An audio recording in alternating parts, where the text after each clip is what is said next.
Please. ಕಾಣಿಸ್ತಾ ಇದೆ sir, ಕಾಣಿಸ್ತಾ ಇದೆ. Okay okay. ಈಗ ನಮಗೆ ಗೊತ್ತಿದೆ, ಈಗ ಇನ್ನು 2-3 ದಿನದಲ್ಲಿ ಪರೀಕ್ಷೆ ಬರ್ತಾ ಇದೆ. ಎಲ್ಲರೂ ಸಹ ಸನ್ನದ್ಧರಾಗಿದ್ದೀರಾ. ಆದರೆ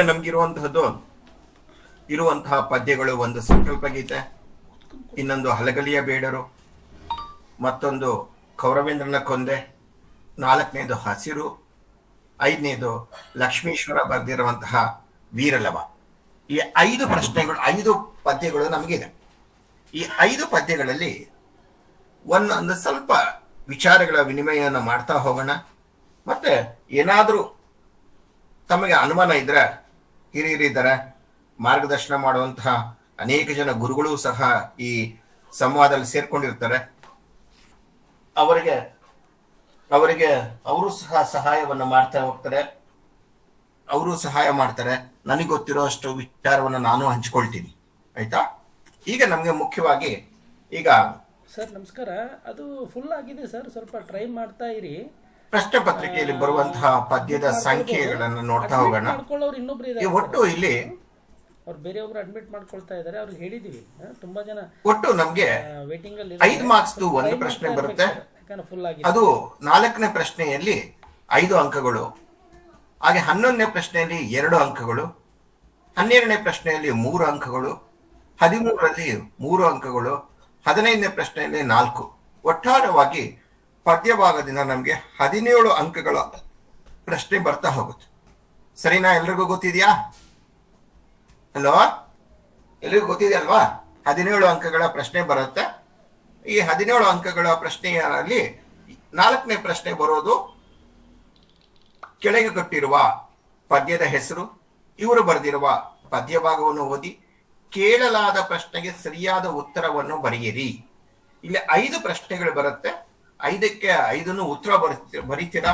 ಕಾರಣ ಏನಂದ್ರೆ ಎಲ್ಲರೂ ಸಹ ಚೆನ್ನಾಗಿ ಓದಿದ್ದೀರಾ. ಇನ್ನು ನೆಕ್ಸ್ಟ್ ಬರುವಂತಹದ್ದು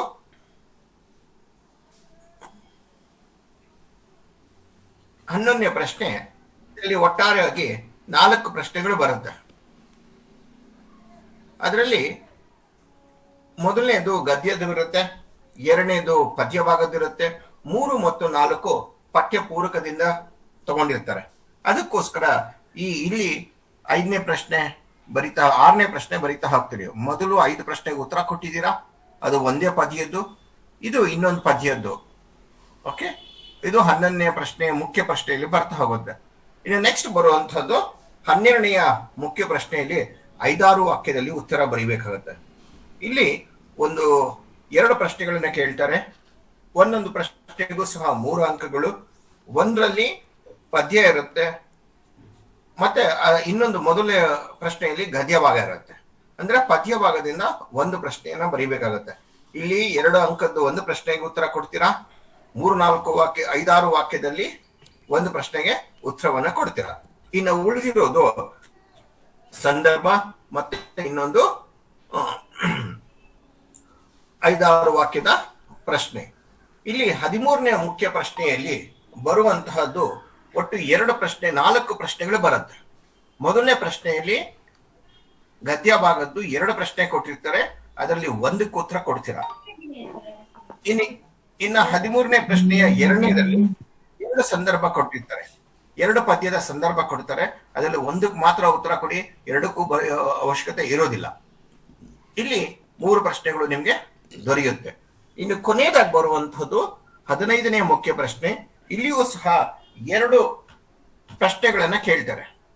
2 ಪ್ರಶ್ನೆಗಳನ್ನ ಕೇಳಿದಾಗ ಅಲ್ಲಿ ನೀವು ಬರಿಬೇಕಾಗಿರೋದು ಒಂದೇ ಒಂದು ಉತ್ತರ. ಆಯ್ತಾ? ಇಲ್ಲಿ 5 ಪದ್ಯಗಳಲ್ಲಿ 1 ಸೀನ್ ಪ್ಯಾಸೇಜ್, ಅದರಲ್ಲಿ 5 ಅಂಕಗಳ ಪ್ರಶ್ನೆ ಕೇಳ್ತಾರೆ.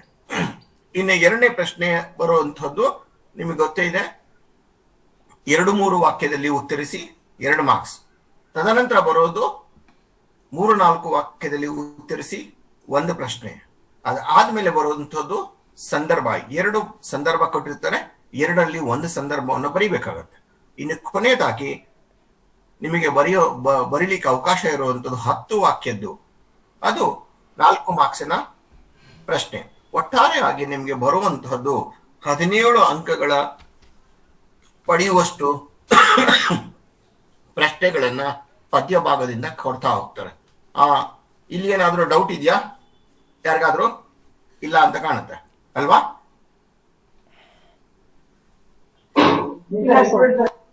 ಓಕೆ, ಈಗ ನೆಕ್ಸ್ಟ್ ಬರೋದು ಸಂಕಲ್ಪ ಗೀತೆ. ಇಲ್ಲಿ ಸಂಕಲ್ಪ ಗೀತೆಯಲ್ಲಿ ಕೊಟ್ಟಿರುವಂತದ್ದು ಒಂದು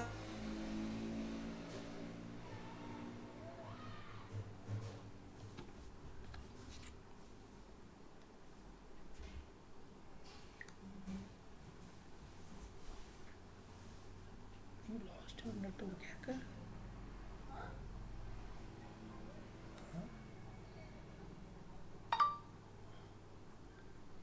ಕನೆಕ್ಟ್ ಅಂತಿದೆ, ಇಲ್ಲಿ ಯಾಕೆ ನೆಟ್ವರ್ಕ್ ಲಾಸ್ ಆಗುತ್ತಿದೆ?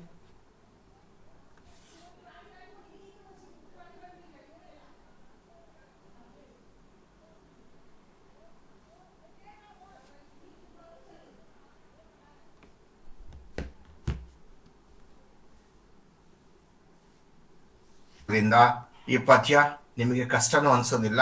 ಮತ್ತು ಇಲ್ಲಿ ನಾವು ಹೇಗೆ ಬದುಕಬೇಕು, ನಮ್ಮ ಜವಾಬ್ದಾರಿ ಏನು, ನಾವು ಯಾವ ಒಂದು ಸಂಕಲ್ಪವನ್ನ ತೊಡಬೇಕು, ಆ ತೊಟ್ಟಂತ ಸಂಕಲ್ಪ ಹೇಗೆ ನಾವು ಅನುಷ್ಠಾನಗೊಳಿಸ್ಬೇಕು ಅನ್ನುವಂತಹ ಮಾಹಿತಿಯನ್ನ ಕವಿ ಶಿವರುದ್ರಪ್ಪನವರು ಸಂಕಲ್ಪ ಗೀತೆ ಪದ್ಯದಲ್ಲಿ ಕೊಟ್ಟಿದ್ದಾರೆ.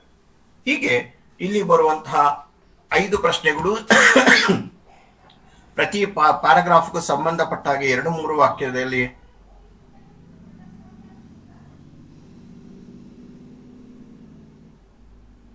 ಅಂತಹದೇ 10 ವಾಕ್ಯದ ಸಂಪೂರ್ಣವಾದ ಸಾರಾಂಶ ಕೊಡುವ ಅಪೇಕ್ಷೆ ಪಡುವಂತಹ 2 ಪ್ರಶ್ನೆಗಳು ನಮಗೆ ಈ ಸಂಕಲ್ಪ ಗೀತೆಯಲ್ಲಿ ಬರ್ತಾ ಹೋಗುತ್ತೆ.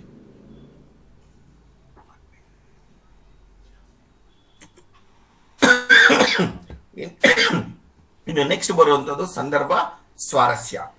ಇದರಲ್ಲಿ ಕೆಲವೊಮ್ಮೆ 2-3 ವಾಕ್ಯದಲ್ಲಿ ಕೇಳಿದಂತ ಸಂದರ್ಭದಲ್ಲಿ ಸಂದರ್ಭವನ್ನು ಸಹ ಕೇಳುವಂತ ಸಾಧ್ಯತೆಗಳು ಇದೆ.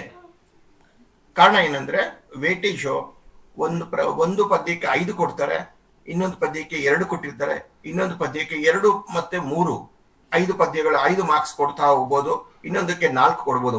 ಒಟ್ಟಾರೆಯಾಗಿ ಎಲ್ಲವೂ ಸೇರಿಸಿ 17 ಅಂಕಗಳನ್ನ ಹಂಚುವಂತ ಕಾರಣ ಕೆಲವೊಮ್ಮೆ ಒಂದು ಪದ್ಯದಿಂದ ಒಂದು ಸಂದರ್ಭ, ಇನ್ನೊಂದು 2-3 ವಾಕ್ಯದಲ್ಲಿ ಉತ್ತರ ಬರೆಯಿರಿ ಬರ್ಬೋದು, ಅಥವಾ 3 ಮಾರ್ಕ್ಸ್ ಪ್ಲಸ್ ಇನ್ನೊಂದು 3 ಮಾರ್ಕ್ಸ್ಗೂ ಸಹ ಬರಬಹುದು. ನೋಡಿ, ಇಲ್ಲಿ 4 ಸಂದರ್ಭಗಳನ್ನ ಆ ಒಂದು ಸಂಕಲ್ಪ ಗೀತೆಯಲ್ಲಿ ನಾವು ಅಪೇಕ್ಷೆಯನ್ನ ಪಡಬಹುದು. 4ರಲ್ಲಿ ಯಾವ್ದಾದ್ರು ಒಂದು ಸಂದರ್ಭವನ್ನು ನಾವು ಬರಿಬೇಕಾಗುತ್ತೆ. ಇನ್ನು ನೆಕ್ಸ್ಟ್ ಬರುವಂತದ್ದು ಕೌರವೇಂದ್ರನ ಕೊಂದೆ. ಇದ್ರಲ್ಲಿ ನಿಮ್ಗೆ ಗೊತ್ತಿದೆ,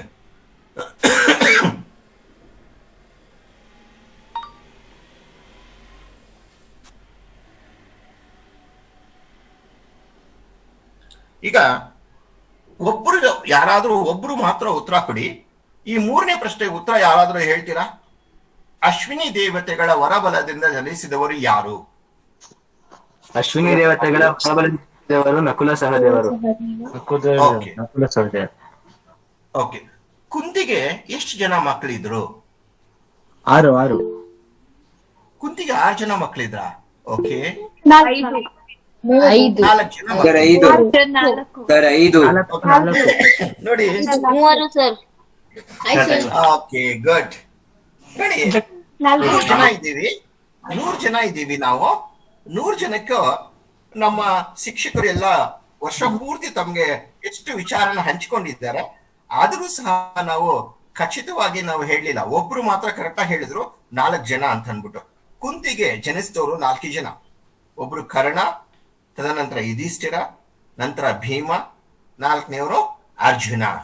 ಆದ್ರೆ ಕುಂತಿಗೆ ಮದುವೆ ಆಗಕ್ಕೆ ಮೊದಲು ಜನ್ಮ ಕೊಟ್ಟವಳದು ಕರ್ಣ. ಆಯ್ತಾ? ಪಾಂಡವರು ಯಾವಾಗ ಕುಂತಿ ಮದುವೆ ಆದ್ಮೇಲೆ ಆಕೆ ಮಕ್ಕಳನ್ನ ಪಾಂಡವರು ಅಂತ ಕರೀತಾರೆ.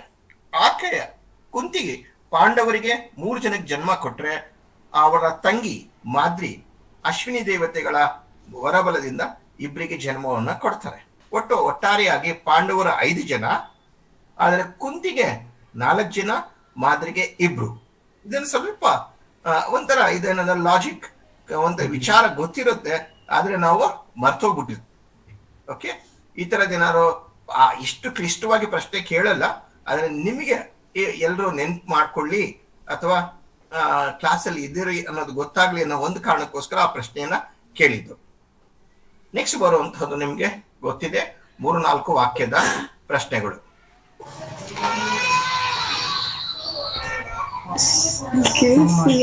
ನೋಡಿ ಯಾರದು,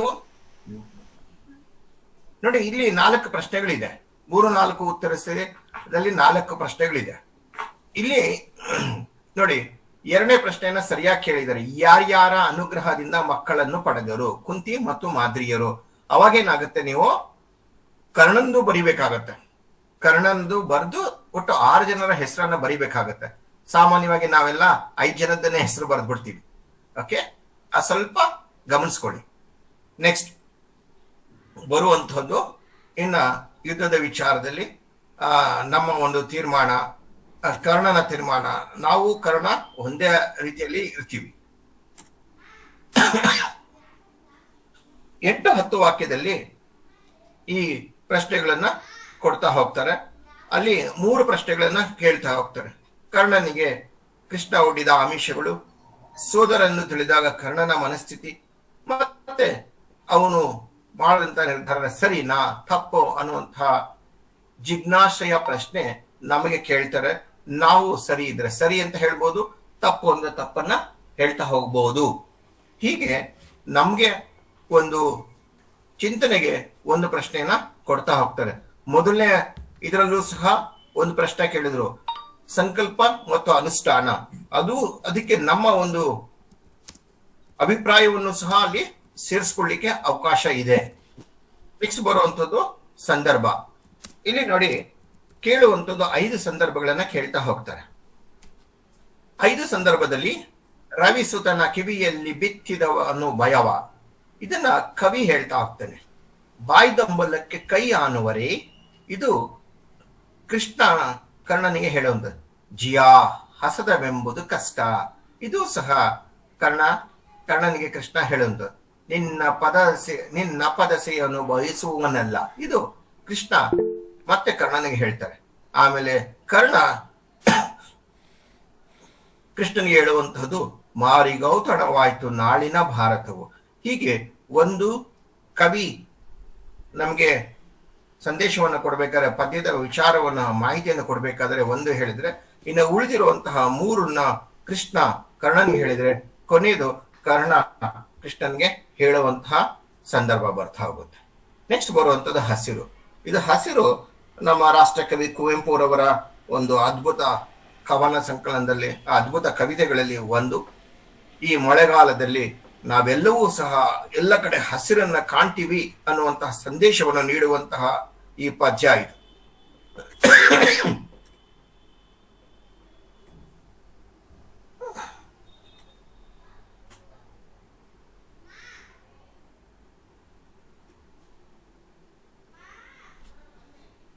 ನೋಡಿ 3-4 ವಾಕ್ಯದಲ್ಲಿ 3 ಪ್ರಶ್ನೆಗಳನ್ನ ಕೇಳ್ತಾರೆ.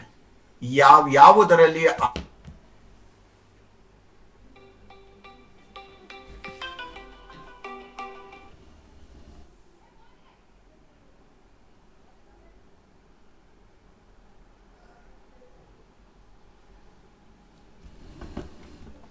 ಹಲೋ ಹಲೋ ಹಲೋ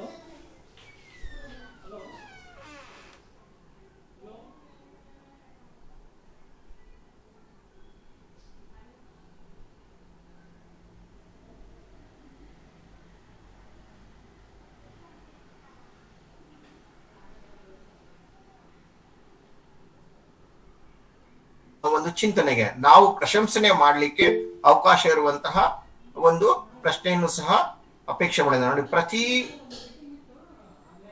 ಪದ್ಯದಲ್ಲೂ ಸಹ ಒಂದು ಪ್ರಶ್ನೆ 10 ವಾಕ್ಯದಲ್ಲಿ ಆ ಸಾರಾಂಶದ ಹಿನ್ನೆಲೆಯಲ್ಲಿ ನಾವು ನಮ್ಮ 2-3 ಅಭಿಪ್ರಾಯವನ್ನು ಮಂಡಿಸ್ಲಿಕ್ಕೆ ಅಥವಾ ಹಂಚಿಕೊಳ್ಳಿಕ್ಕೆ ಅವಕಾಶವನ್ನ ಕೊಟ್ಟಿರ್ತಾರೆ.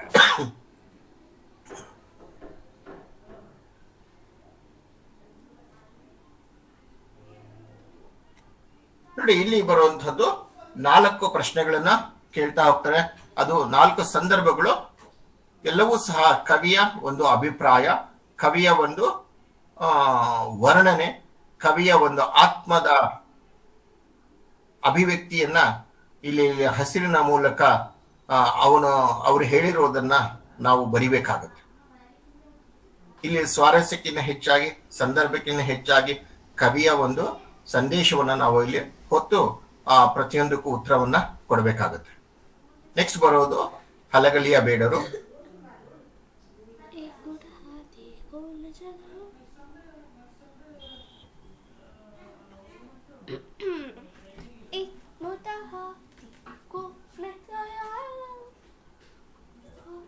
ನೋಡಿ, ಇಲ್ಲಿ ಬರುವಂತಹ 5 ಪ್ರಶ್ನೆಗಳು ಸಹ ಒಂದೊಂದು ವಾಕ್ಯವನ್ನ ಉತ್ತರವನ್ನ ಅಪೇಕ್ಷೆ ಪಡುತ್ತೆ. ಇದು ಸಹ ಸೀನ್ ಪ್ಯಾಸೇಜ್ ಅಲ್ಲಿ ಬರ್ತಾ ಹೋಗುತ್ತೆ.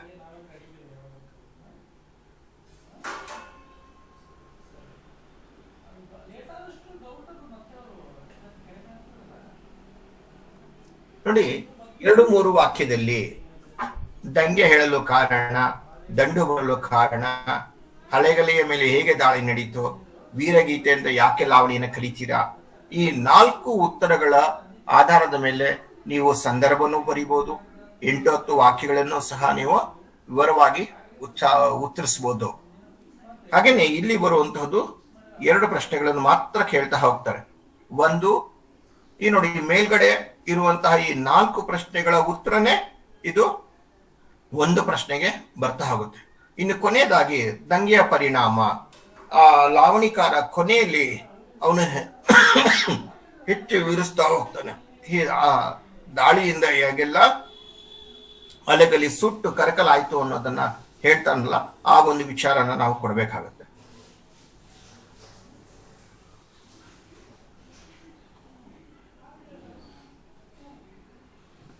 ನೋಡಿ, ಇಲ್ಲಿ 4 ಸಂದರ್ಭವನ್ನ ನಾವು ಅಪೇಕ್ಷೆಯನ್ನ ನಾವು ಎಕ್ಸ್ಪೆಕ್ಟ್ ಮಾಡಬಹುದು. ಆ 4ರ ಉತ್ತರವನ್ನು ಸಹ ನೀವು ಬರೆಯುವಂತಹ ಸಾಧ್ಯತೆಗಳು ನಿಮ್ಗೆ ಶಕ್ತಿ ಇದೆ. ಇನ್ನು ನೆಕ್ಸ್ಟ್ ಕೊನೆಯದಾಗಿ ಬರುವಂತಹದ್ದು ಲವಕುಶ.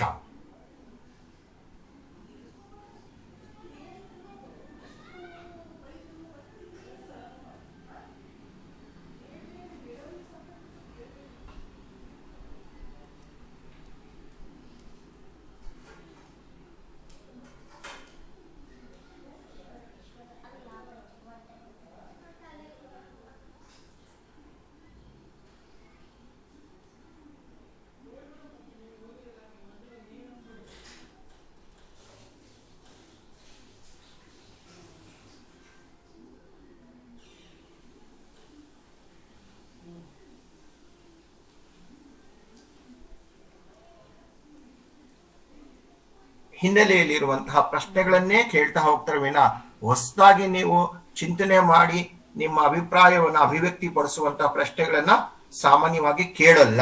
ಯಾಕೆಂದ್ರೆ ಅದಕ್ಕೆ ಸಾಕ್ಷಿಯಾಗಿ ಇಂದಿನ ಕೆಲವು ಪೇಪರ್ ಅನ್ನ ಸಹ ನಾವು ಮುಂದೆ ನೋಡ್ತಾ ಹೋಗ್ಬೋದು.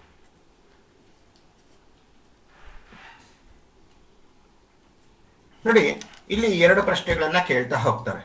ಯಜ್ಞಾಶ್ವವನ್ನ ಕಟ್ಟಲು ಕಾರಣವೇನು, ಲವನ ನಡುವಿಕೆ ಮೆಚ್ಚುಗೆಯಾಯಿತೆ, ಏನಕ್ಕೆ, ಈ ಪ್ರಶ್ನೆಗಳು ಇಲ್ಲಿಯೂ ಸಹ ಒಂದು ನಿಮ್ಮ ಅಭಿಪ್ರಾಯವನ್ನ ಹೇಳ್ಬೇಕಾಗತ್ತೆ.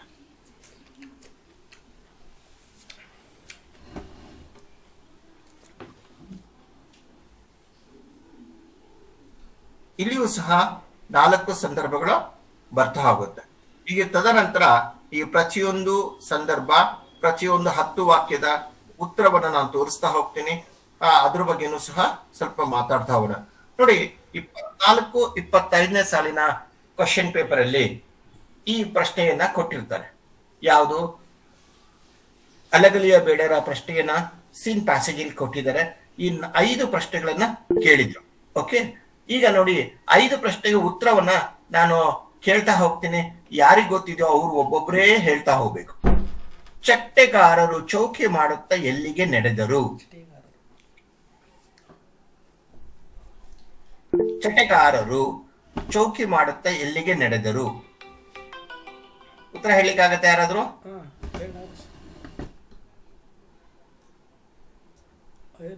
ಜಡಗ ಬ್ರಿಟಿಷರ ಬಗ್ಗೆ ಏನೆಂದು ಹೇಳಿದನು?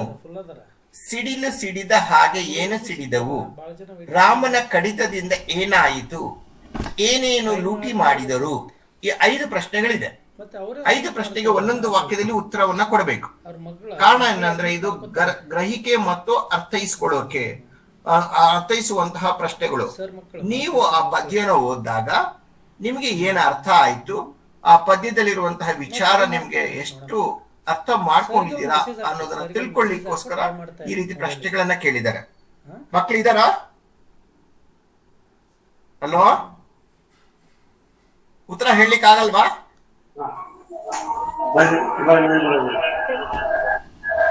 ಬೇಟೆಗಾರರು ಚೌಕೆ ಮಾಡುತ್ತಾ ಎಲ್ಲಿಗೆ ನಡೆದರು? ಬೇಗ ಉತ್ತರ ಹೇಳಿ ನೋಡ. ಗುಡ್ಡದ ಕಡೆ. ಗುಡ್ಡದ ಕಡೆಗೆ. ಗುಡ್ಡದ ಕಡೆ. ಸರ್ ನಮಸ್ಕಾರ. ಗುಡ್ಡದ ಕಡೆಗೆ. ಗುಡ್ಡದ ಕಡೆ. ಗುಡ್ಡದ ಕಡೆ. ಹೌದ್ರಿ. ಈಗ ಅದು ಗುಡ್ಡದ ಅಲ್ಲೇ ಮಾಡ್ಕೊಳ್ತಾ ಇದ್ದಾರೆ ಬೆಂಗಳೂರಲ್ಲಿ. ಅಡ್ಮಿಟ್ ಅವರೇ ಮಾಡ್ಕೊಳ್ತಾ ಇದ್ದಾರೆ.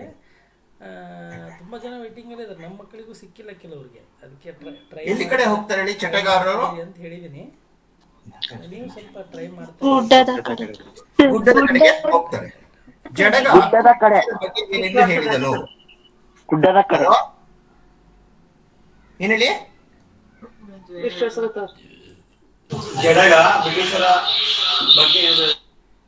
ಏನೆಂದು ಹೇಳಿದನು? ಮೋಸಗಾರರು. ಅವ್ರು ನಾವು ನಂಬಲಿಕ್ಕಾಗಲ್ಲ, ಮೋಸ. ಮೋಸ ಮಾಡ್ತಾರೆ ಅನ್ನುವಂತ ಮಾತನ್ನ ವಿಶ್ವಾಸಘಾತಕರು. ವಿಶ್ವಾಸಘಾತಕರು. ವಿಶ್ವಾಸಘಾತಕರು. ಓಕೆ. ಸಿಡಿಲು ಸಿಡಿದ ಹಾಗೆ ಏನು ಸಿಡಿದವು? ಗುಂಡುಗಳು. ಗುಂಡುಗಳು. ರಾಮನ ಕಡಿತದಿಂದ ಏನಾಯಿತು? ರಾಮನ ಕಡಿತದಿಂದ ರಕ್ತದ ಕಾಲುವೆ ಏರಿತು. ಕಾಲಿಗೆ ಏನೇನು ಲೂಟಿ ಮಾಡಿದರು? ಕೊಡಲಿ, ಕೊಡಗು, ಕಬ್ಬಿನ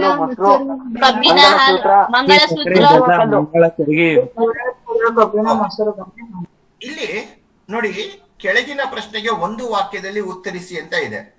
ಕೆಲವೊಂದು ಪ್ರಶ್ನೆಗಳಿಗೆ ಒಂದೇ ವಾಕ್ಯದಲ್ಲಿ ಉತ್ತರ ಬರೀಲಿಕ್ಕೆ ಅವಕಾಶ ಇರುತ್ತೆ.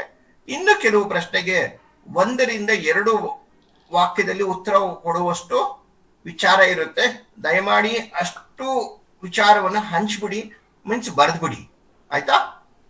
ನೆಕ್ಸ್ಟ್ 24 25ರಲ್ಲಿ ಬಂದಂತಹ ಇನ್ನೊಂದು ಪ್ರಶ್ನೆ ಅಂದ್ರೆ 2 ವಾಕ್ಯದಲ್ಲಿ ಬರುವಂತಹ 2ನೇ ಪ್ರಶ್ನೆ ನೋಡಿ. ಲಾವಣಿಗಳನ್ನು ಏಕೆ ವೀರಗೀತೆ ಎನ್ನಲಾಗಿದೆ? ನೋಡಿ, ಅಲ್ಲಿ 5 ಮಾರ್ಕ್ಸ್ ಕೇಳಿದ್ದಾರೆ. ಇಲ್ಲಿ 2 ಮಾರ್ಕ್ಸ್ ಸಹ ಹಲಗಲಿ ಬೇಡರಲ್ಲಿ ಬಂದಿದೆ. ಒಟ್ಟು 7 ಮಾರ್ಕ್ಸ್ ಒಂದೇ ಪದ್ಯಕ್ಕೆ ಆಯ್ತು. ನೆಕ್ಸ್ಟ್ ಬರುವಂತಹದ್ದು 5-6 ವಾಕ್ಯದಲ್ಲಿ ಉತ್ತರಿಸಿ 3 ಮಾರ್ಕ್ಸ್. ಯುದ್ಧದ ವಿಚಾರದಲ್ಲಿ ಕರ್ಣನ ತೀರ್ಮಾನವೇನು? ಇವೆಲ್ಲವೂ ಸಹ ಡೈರೆಕ್ಟ್ ಪ್ರಶ್ನೆಗಳೇ, ನಿಮ್ಮ ಟೆಕ್ಸ್ಟ್ ಬುಕ್ ಅಲ್ಲೇ ಇರುತ್ತೆ. ಇನ್ನು ನೋಡಿ, ಇದರಲ್ಲಿ ಇನ್ನು 13ನೇ ಪ್ರಶ್ನೆಯಲ್ಲಿ ಕೇಳಿರೋದು ಸಂದರ್ಭದಲ್ಲಿ ಹೊಸ ಎಚ್ಚರದಲ್ಲಿ ಬದುಕೋಣ. ಇದ್ಯಾವುದಿದು? ಸಂಕಲ್ಪ ಗೀತೆ. ಅರಸುಗಳ ವಾಜಿಯಂ ಬಿಡು, ಇದು ಲವಾಕುಶ. ಹೀಗೆ ಈ ಪ್ರಶ್ನೆಗಳನ್ನ ಕೇಳ್ತಾ ಹೋಗ್ತಾರೆ. ಇನ್ನು ಬರುವಂತಹದ್ದು ಕೊನೆಯ 15ನೇ ಪ್ರಶ್ನೆಯಲ್ಲಿ ಏನಾಯಿತು? ಇಲ್ಲಿ ನೋಡಿ, ಪಾಂಡವರು ಸೋದರರನ್ನು ತಿಳಿದಾಗ ಕರ್ಣನ ಮನಸ್ಥಿತಿಯನ್ನು ತಿಳಿಸಿ. ಹಸಿರು, ಪ್ರಕೃತಿಯ ಹಸಿರು ಜೀವ ಜಗತ್ತಿಗೆ ಎಷ್ಟು ಮುಖ್ಯ ಎಂಬುದನ್ನು ಕುರಿತು ನಿಮ್ಮ ಅಭಿಪ್ರಾಯಗಳನ್ನು ಬರೆಯಿರಿ. ಹೀಗೆ 17 ಮಾರ್ಕ್ಸ್ನ ಈ ಒಂದು ಪ್ರಶ್ನೆ ಪತ್ರಿಕೆಯಲ್ಲಿ ಬಂದಿದೆ. ನೋಡಿ, ಇಲ್ಲಿ ಏನಾಯ್ತು? 4 ಮಾರ್ಕ್ಸ್ ಕೌರವೇಂದ್ರನಿಗೆ ಬಂತು, ಕೊಂದೆ ನೀನು. ಮತ್ತೆ ಇನ್ನೊಂದು ಇಲ್ಲಿಯೂ ಸಹ 3 ಮಾರ್ಕ್ಸ್, ಒಟ್ಟು 7 ಮಾರ್ಕ್ಸ್ನ ಅಂಕವನ್ನ ಕೌರವೇಂದ್ರನೇ ಕೊಂದೆ ನೀನು ಅನ್ನೋದರ ಪದ್ಯದ ಮೇಲೆ ಕೇಳಿದ್ದಾರೆ. ಹಲಗಲಿಯ ಬೇಡರಿಗೆ ಕೇವಲ 7 ಮಾರ್ಕ್ಸ್ ಕೇಳಿದ್ದಾರೆ. ಆಮೇಲೆ ಸಂಕಲ್ಪ ಗೀತೆಗೆ ಕೇವಲ 3 ಮಾರ್ಕ್ಸ್ ವೇಟೇಜ್ ಕೊಟ್ಟಿದ್ದಾರೆ. ಇನ್ನೊಂದು ಹಸಿರಿಗೆ 4 ಮಾರ್ಕ್ಸ್ನ ವೇಟೇಜ್ ಅನ್ನ ಕೊಟ್ಟಿದ್ದಾರೆ.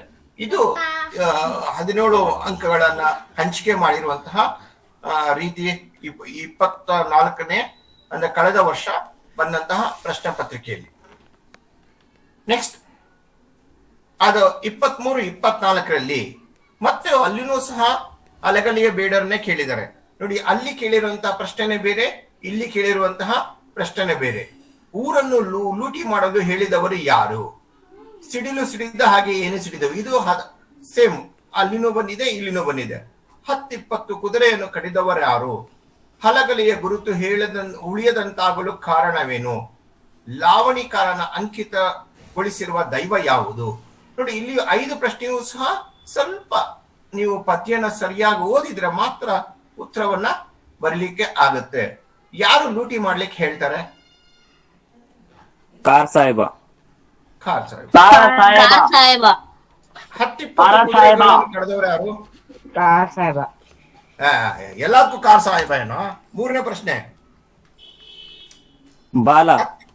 ಬಾಲ ಕಡಿತಾ ಹೋಗ್ತಾನೆ. ಬಾಲ. ಲಾವಣಿಕಾರನ ಅಂಕಿತಗೊಳಿಸಿರುವ ದೈವ ಯಾವುದು?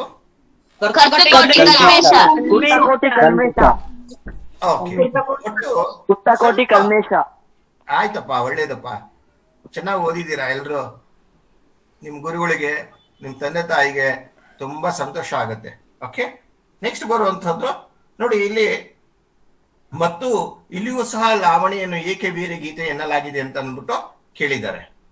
ನೆಕ್ಸ್ಟ್ ಬರುವಂತಹದ್ದು ಇನ್ನ 5-6 ವಾಕ್ಯದಲ್ಲಿ ನೋಡಿ, ಇಲ್ಲಿ ಪ್ರಕೃತಿಯ ಹಸಿರು ಜೀವ ಜಗತ್ತಿಗೆ ಎಷ್ಟು ಮುಖ್ಯವೆಂಬುದು ನಿಮ್ಮ ಅಭಿಪ್ರಾಯ. ಇಲ್ಲಿ ನೋಡಿ, ಇಲ್ಲಿ 3 ಮಾರ್ಕ್ಸ್ ಕೇಳಿದ್ರು. ಆ ಹಿಂದಿನ ಪ್ರಶ್ನೆಯಲ್ಲಿ 4 ಮಾರ್ಕ್ಸ್ ಕೇಳಿದ್ರು, ಇಲ್ಲಿ 3 ಮಾರ್ಕ್ಸ್ ಕೇಳಿದ್ದಾರೆ. ನೆಕ್ಸ್ಟ್ ಇಲ್ಲಿಯೂ ಸಹ ಏನಾಯ್ತು, ಸಂದರ್ಭದಲ್ಲಿ ಅರಸುಗಳ ವಾಜಿಯಂ, ಇದು ಈ ಪ್ರಶ್ನೆ ರಿಪೀಟ್ ಆಗಿದೆ. ಮಾರಿ ಗೌತಣವಾಯಿತು ನಾಡಿನ ಭಾರತವು, ಇದು ಕೌರವೇಂದ್ರನ ಕೊಂದೆ ಮತ್ತೆ ಈ ಲವಕುಶದ ಒಂದು ಪ್ರಶ್ನೆಯನ್ನ ಕೇಳಿದ್ದಾರೆ. ನೆಕ್ಸ್ಟ್ ಬರುವಂತಹದ್ದು ಇಲ್ಲಿ 5-6-8-10 ವಾಕ್ಯದಲ್ಲಿ ಇಲ್ಲಿ ಸಂಕಲ್ಪ ಗೀತೆ ಕೇಳಿದ್ದಾರೆ, ಹಾಗೇನೆ ಕೌರವೇಂದ್ರನ ಕೊಂದೆ. ಇಲ್ಲಿ ನೋಡಿ, ದುರ್ಯೋಧನನ ಗೆಳೆಯನಾಗಿ ಹಾಗೂ ಪಾಂಡವರ ಸೋದರನಾಗಿ ಕರ್ಣನು ತನ್ನ ಕರ್ತವ್ಯವನ್ನು ಹೇಗೆ ನಿರ್ವಹಿಸಿದನು? ಉತ್ತರ ನಿಮಗೆ ಗೊತ್ತಿರುತ್ತೆ, ಆದ್ರೆ ಕೇಳಿರುವಂತಹ ರೀತಿ ಸ್ವಲ್ಪ ಗೊಂದಲಕ್ಕೆ ಆಗಿದೆ. ಕನ್ಫ್ಯೂಷನ್ ಬೇಡ, ನಿಮಗೆ ಗೊತ್ತಿದೆ. ದುರ್ಯೋಧನನ ಗೆಳೆಯನಾಗಿ ಅವನಿಗೆ ನಿರ್ಧಾರಕ್ಕೆ ಮಾಡ್ತಾನೆ, ಕೊನೆಯಲ್ಲಿ ಹೇಳ್ತಾನೆ, ಮಾರಿ ಗೌತಣವಾಯಿತು ನಾಳೆಯ ಚತುರಂಗ ಬಲವನ್ ಕೊಂದು ಸಂಹರಿಸುವೆ ಅನ್ನುವಂತ ಮಾತನ್ನ ಹೇಳ್ತಾ ಹೋಗ್ತಾನೆ. ಆಮೇಲೆ ಪಾಂಡವರ ಸೋದರನಾಗಿ ಏನ್ ಹೇಳ್ತಾನೆ, ಅವ್ರನ್ನೆಲ್ಲ ಕಾಪಾಡ್ತೀನಿ ಅಂತ ಹೇಳ್ತಾ ಹೋಗ್ತಾನೆ. ಕೊನೆಗೆ ದುರ್ಯೋಧನನ ಗೆಳೆಯನಾಗಿ ನನ್ನ ದೇಹವನ್ನೇ ಯುದ್ಧದಲ್ಲಿ ಸಮರ್ಪಣೆ ಮಾಡ್ತೀನಿ ಅನ್ನುವಂತ ಮಾತನ್ನ ಹೇಳೋದ್ರ ಮೂಲಕ ಅವನ ಒಂದು ವಿಚಾರವನ್ನ ಮಾಡಿದಂತ ವಿಚಾರವನ್ನ ನಾವು ಬರಿಬೇಕಾಗುತ್ತೆ ನೋಡಿ. ಆದ್ರೆ ಅದಕ್ಕೂ ಹಿಂದೆ ಈ ರೀತಿ ಪ್ರಶ್ನೆಯನ್ನ ಕೇಳ್ತಾ ಇದ್ರು. ಯಾವುದು MCQ ಇತ್ತು, ಅದೇನು ಬೇಡ. ಆದ್ರೆ ಅದರ ಹಿಂದೆ ಬಂದಂತಹದ್ದು ಇಲ್ಲಿ ನೋಡಿ, ದಂಡು ಹಲಗಲಿಯ ಮೇಲೆ ಹೇಗೆ ದಾಳಿ ಮಾಡಿತು ಅನ್ನುವಂತಹ ಪ್ರಶ್ನೆಯನ್ನ ಕೇಳಿದ್ದಾರೆ. ಆಮೇಲೆ ಇಲ್ಲಿ ನೋಡಿ, ಕೃಷ್ಣನು ಕರ್ಣನ ಮನದಲ್ಲಿ ಯಾವ ರೀತಿ ಭಯವನ್ನು ಬಿತ್ತಿದನು, 3 ಮಾರ್ಕ್ಸ್ ಕೇಳಿದ್ದಾರೆ. ಆಮೇಲೆ ಹೊಡೆದರು ಗುಂಡ ಕರುಣ ಇಲ್ಲದಂಗೆ ಮಾರಿ ಗೌತಣವಾಯಿತು ನಾಳೆಯ ಭಾರತ, ಹೀಗೆ ಸಂದರ್ಭವನ್ನ ಕೇಳಿದ್ದಾರೆ. ಇಲ್ಲಿ 8-10 ವಾಕ್ಯದಲ್ಲಿ ಇಲ್ಲಿಯೂ ಹಸಿರು ಮತ್ತು ಲವಾಕುಶನ ಬಗ್ಗೆ ಪ್ರಶ್ನೆಯನ್ನ ಕೇಳಿದ್ದಾರೆ ಅವರು. ನೆಕ್ಸ್ಟ್ ಬರುವಂತಹದ್ದು ಇನ್ನೊಂದು ಪ್ರಶ್ನೆಯಲ್ಲಿ ಅಲ್ಲಿಯೂ ಸಹ GS ಶಿವರುದ್ರಪ್ಪನವರ ಸಂಕಲ್ಪ ಗೀತೆಯನ್ನ ಅಲ್ಲಿ ಅದಕ್ಕೂ ಮೊದಲು ಸೀನ್ ಪ್ಯಾಸೇಜ್ ಇರಲಿಲ್ಲ, ಅಲ್ಲಿ ನೇರವಾಗಿ ಪ್ರಶ್ನೆಯನ್ನೇ ಕೇಳ್ತಾ ಇದ್ರು ಹಿಂದಿನ ಸಾಲಿನಲ್ಲಿ. ಅಲ್ಲೇನಾಯ್ತು, GR ಶಿವರುದ್ರಪ್ಪರು ನಾಳಿನ ಕನಸನ್ನು ಬಿತ್ತಬೇಕಾದ್ರೆ ನಾವು ಹೇಗೆ ಬದುಕಬೇಕೆಂದಿದ್ದಾರೆ, ಆ ಪ್ರಶ್ನೆಯನ್ನ ಹೇಳಿದ್ದೀನಿ. ಯಾಕೆ ಅಂತಂದ್ರೆ ಪ್ರಶ್ನೆಗಳೆಲ್ಲವೂ ಸಹ ನಿಮಗೆ ಗೊತ್ತಾಗ್ಲಿ ಅನ್ನೋ ಒಂದು ಕಾರಣಕ್ಕೋಸ್ಕರ ಹಳೆಯ ಕ್ವಶನ್ ಪೇಪರ್ ಅಲ್ಲಿ ಇದ್ದಂತ ಪ್ರಶ್ನೆಗಳನ್ನ ಕೊಟ್ಟಿದ್ದಾರೆ, ತೆಗೆದು ಹಾಕಿದ್ದೀನಿ. ನೆಕ್ಸ್ಟ್ ಬರೋದು 5-6 ವಾಕ್ಯದಲ್ಲಿ ಹಡಗನ್ನು ಯಾವುದರ ಬೆಳಕಿನಲ್ಲಿ ಮುನ್ನಡೆಸಬೇಕು. ನೋಡಿ, ಇಲ್ಲಿ 5 ಪ್ರಶ್ನೆಗೂ 2 ಪ್ರಶ್ನೆಯನ್ನ ಕೇಳಿದ್ದಾರೆ, 2 ಮಾರ್ಕ್ಸ್ ಪ್ರಶ್ನೆ ಕೇಳಿದ್ದಾರೆ, 3 ಮಾರ್ಕ್ಸ್ ಪ್ರಶ್ನೆಯನ್ನ ಕೇಳಿದ್ರು. ಇನ್ನು ಕೊನೆಯದಾಗಿ ಸಂದರ್ಭದಲ್ಲಿ ಬೇರೆ ಬಣ್ಣವನ್ನು ಕಾಣೆ ನಿನ್ನಪದ ಹೆಸರನ್ನು ಬಯಸುವನಲ್ಲ, ಒಂದು ಹಸಿರು ಪದ್ಯ, ಇನ್ನೊಂದು ಕೌರವೇಂದ್ರನ ಕೊಂದೆ. ನೆಕ್ಸ್ಟ್ ಬರುವಂತಹದ್ದು ಇಲ್ಲಿ ನೋಡಿ, ಯಜ್ಞಾಶ್ವವನ್ನು ಕಟ್ಟಲು ಕಾರಣವೇನು, ಪಾಂಡವರು ಸೋದರನ್ನು ತಿಳಿದಾಗ ಕರ್ಣನ ಮನಸ್ಥಿತಿಯನ್ನು ತಿಳಿಸಿ. ಹೀಗೆ ಪ್ರಶ್ನೆಗಳನ್ನ ಅಪೇಕ್ಷೆಯನ್ನ ನೀವು ಮಾಡಬಹುದು. ಓಕೆ, ಈಗ ಇನ್ನೊಂದು ನೋಡ್ತಾ ಹೋಗೋಣ.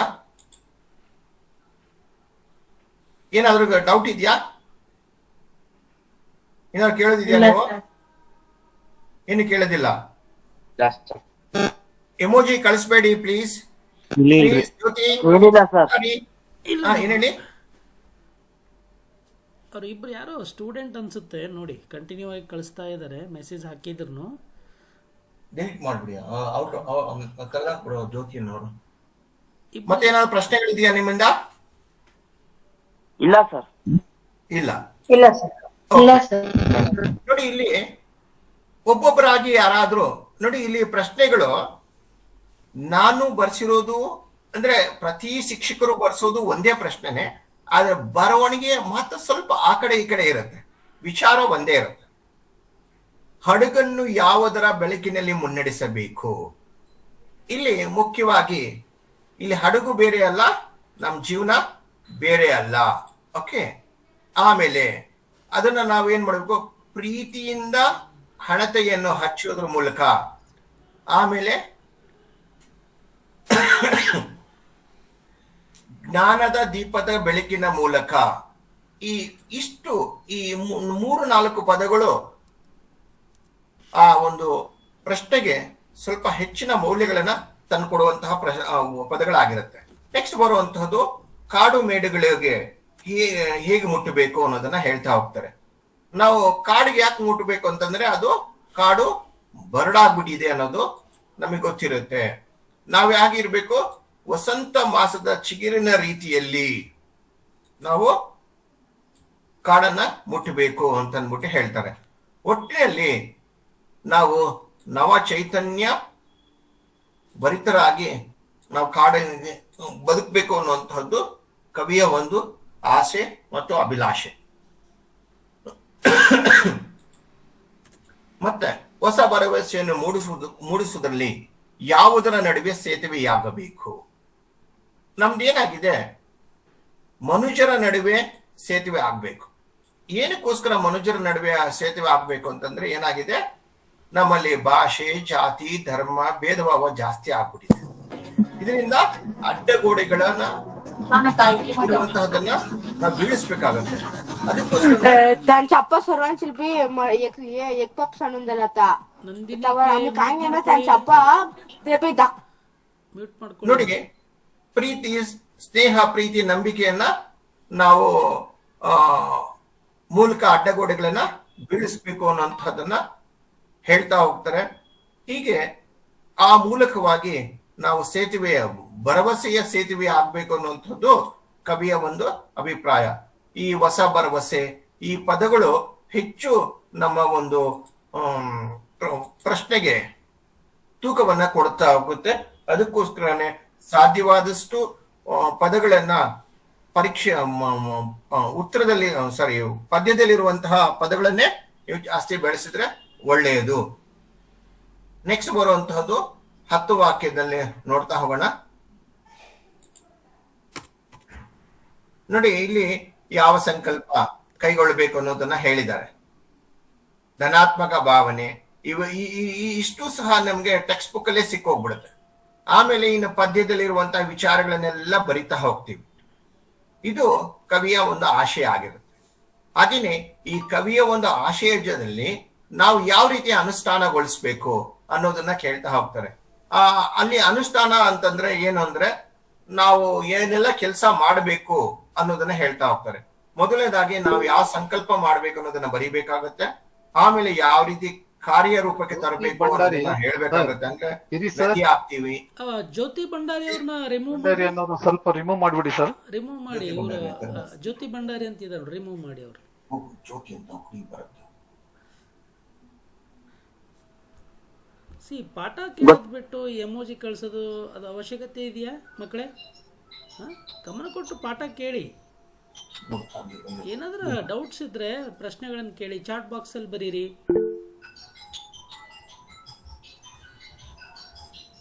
ಇಲ್ಲಿ ನೋಡಿ, ಕಷ್ಟ ತೊಂದರೆಗಳಿಗೆ ನಮ್ ಜಗತ್ತು ತುಂಬಿಕೊಂಡಿದೆ, ಆ ವಿಚಾರನ ಹೇಳ್ಬೇಕಾಗತ್ತೆ. ಪ್ರೀತಿ ಸ್ನೇಹದ ಬೆಳಕಿನಲ್ಲಿ ನಾವು ದೂರ ಮಾಡಬೇಕು, ಸ್ನೇಹದ ಬೆಳಕಿನಿಂದ ಈ ಕಷ್ಟವನ್ನ ದೂರ ಮಾಡಬೇಕು ಅಥವಾ ಕತ್ತಲಿನ ದೂರ ಮಾಡ್ಬೇಕನ್ನೋ ಸಂಕಲ್ಪ ಮಾಡ್ಬೇಕಾಗತ್ತೆ. ಆಮೇಲೆ ನಾವು ಯಾವ ರೀತಿ ನಿರ್ಧಾರ ಅಂತಂದ್ರೆ ನದಿಯ ಅನ್ನ ಪರಿಶುದ್ಧಗೊಳಿಸ್ಬೇಕಾಗತ್ತೆ. ಆಮೇಲೆ ಹೊಸ ಹೊಸ ಸಸಿಗಳನ್ನ ನೆಟ್ಟು ಹಸಿರನ್ನ ಬೆಳೆಸ್ಬೇಕು. ಆಮೇಲೆ ತುಳಿತಕ್ಕೊಳಗಾದವರಿಗೆ ಸಹಾಯ ಮಾಡಬೇಕು. ಹಾಗೆ ಮೇಲು ಕೀಳು ಅನ್ನುವಂತಹ ಗೋಡೆಗಳನ್ನ ಕೆಡಕ್ತೀವಿ. ಆಮೇಲೆ ಸಮಾನತೆಯನ್ನು ನಿರ್ಮಾಣ ಮಾಡುವುದರ ಮೂಲಕ ಭವಿಷ್ಯದ ಕನಸನ್ನು ಅನುಷ್ಠಾನಗೊಳಿಸಬೇಕೆಂದು ಕವಿ ಶಿವರುದ್ರಪ್ಪನವರು ತಿಳಿಸಿದ್ದಾರೆ. ನೋಡಿ, ಇವೆಲ್ಲ ವಿಚಾರಗಳನ್ನ ಕವಿ ಪದ್ಯದಲ್ಲಿ ಹೇಳಿರ್ತಾನೆ. ಅದನ್ನ ನಾವು ವ್ಯವಸ್ಥಿತವಾಗಿ ಬರಿಬೇಕಾಗತ್ತೆ. ವ್ಯವಸ್ಥಿತವಾಗಿ ಬರಿಬೇಕಾದ್ರೆ ಮೊದಲೇ ನಾವು ಈ ಹಿರಿಯರು ನಿಮ್ಮ ಶಿಕ್ಷಕರು ಕೊಟ್ಟಂತಹ ಮಾಹಿತಿಯನ್ನ ಬರೆಸಿರುವಂತಹ ನೋಟ್ಸ್ ಅನ್ನ ಬರೆಸಿರುವಂತಹ ಉತ್ತರವನ್ನ ಒಂದಿಸ್ತಿ ನೀವು ಓದ್ಕೊಂಡ್ರೆ ನೀವು ಸುಸ್ಪಷ್ಟವಾಗಿ ಉತ್ತರವನ್ನ ಬರಿಬಹುದು. ಆಯ್ತಾ? ಓಕೆ, ನೆಕ್ಸ್ಟ್ ಇನ್ನೇನಾದ್ರು ಕೇಳಿದೀಯಾ? ನೋಡಿ, ಇಲ್ಲಿ ಸಂದರ್ಭವನ್ನ ಬರಿಬೇಕಾದ್ರೆ ನಮ್ಗೆ 3 ಅಂಶಗಳನ್ನ ನಾವು ಗಮನಿಸ್ಬೇಕಾಗತ್ತೆ. ಈ ಸಂದರ್ಭಕ್ಕೆ 3 ಮಾರ್ಕ್ಸ್ ಇರುತ್ತೆ. ಒಂದು ಆಯ್ಕೆಗೆ, ಇನ್ನೊಂದು ಸಂದರ್ಭಕ್ಕೆ, ಮತ್ತೊಂದು ಸ್ವಾರಸ್ಯಕ್ಕೆ. ಈ 3 ಪ್ಯಾರಾಗ್ರಾಫ್ ಅಲ್ಲಿ ನೀವು ಬರಿಬೇಕಾಗತ್ತೆ. ಅವಾಗ ಏನಾಗುತ್ತೆ, ನೋಡುವಂತಹ ಶಿಕ್ಷಕರಿಗೂ ಸಹ ನೀವು ಬರ್ದಿರೋದು ಸರಿ ಇದೆ ಅನ್ನೋದು ಅವರಿಗೆ ಖುಷಿ ಅನ್ಸುತ್ತೆ. ಅವರು ಒಳ್ಳೆಯ ಮಾರ್ಕ್ಸ್ ಅನ್ನ ನಿಮ್ಗೆ ಕೊಡ್ತಾ ಹೋಗ್ತಾರೆ. ಇಲ್ಲಿ ಏನಾದ್ರು ಕೇಳೋದಿದ್ಯಾ? ಸೋಷಲ್ ಹೇಳಿಪ್ಪ, ಏನ್ ಕೇಳ್ಬೋದು ಇದ್ರಲ್ಲಿ?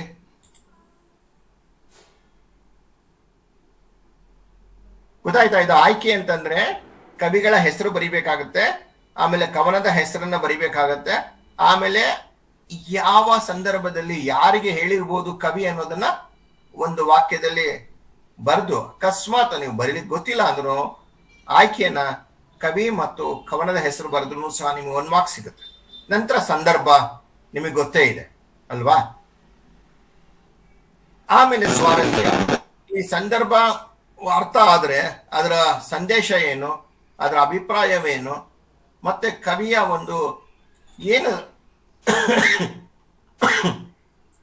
ನಮಗೆ ಯಾವ ಕೆಲಸ ಮಾಡಬೇಕು ಅನ್ನೋದನ್ನ ಹೇಳಿರ್ತಾರಲ್ವಾ, ಅದು ಈ ಒಂದು ವಾಕ್ಯದಲ್ಲಿರುತ್ತೆ. ಪ್ರೀತಿಯ ಹಣತೆಯನ್ನು ಹಂಚೋಣ. ಏನಕ್ಕೋಸ್ಕರ ಹಂಚಬೇಕು? ಇಲ್ಲಿ ಪ್ರೀತಿಯ ಮಹತ್ವವನ್ನ ಹೇಳ್ತಾ ಹೋಗುತ್ತೆ.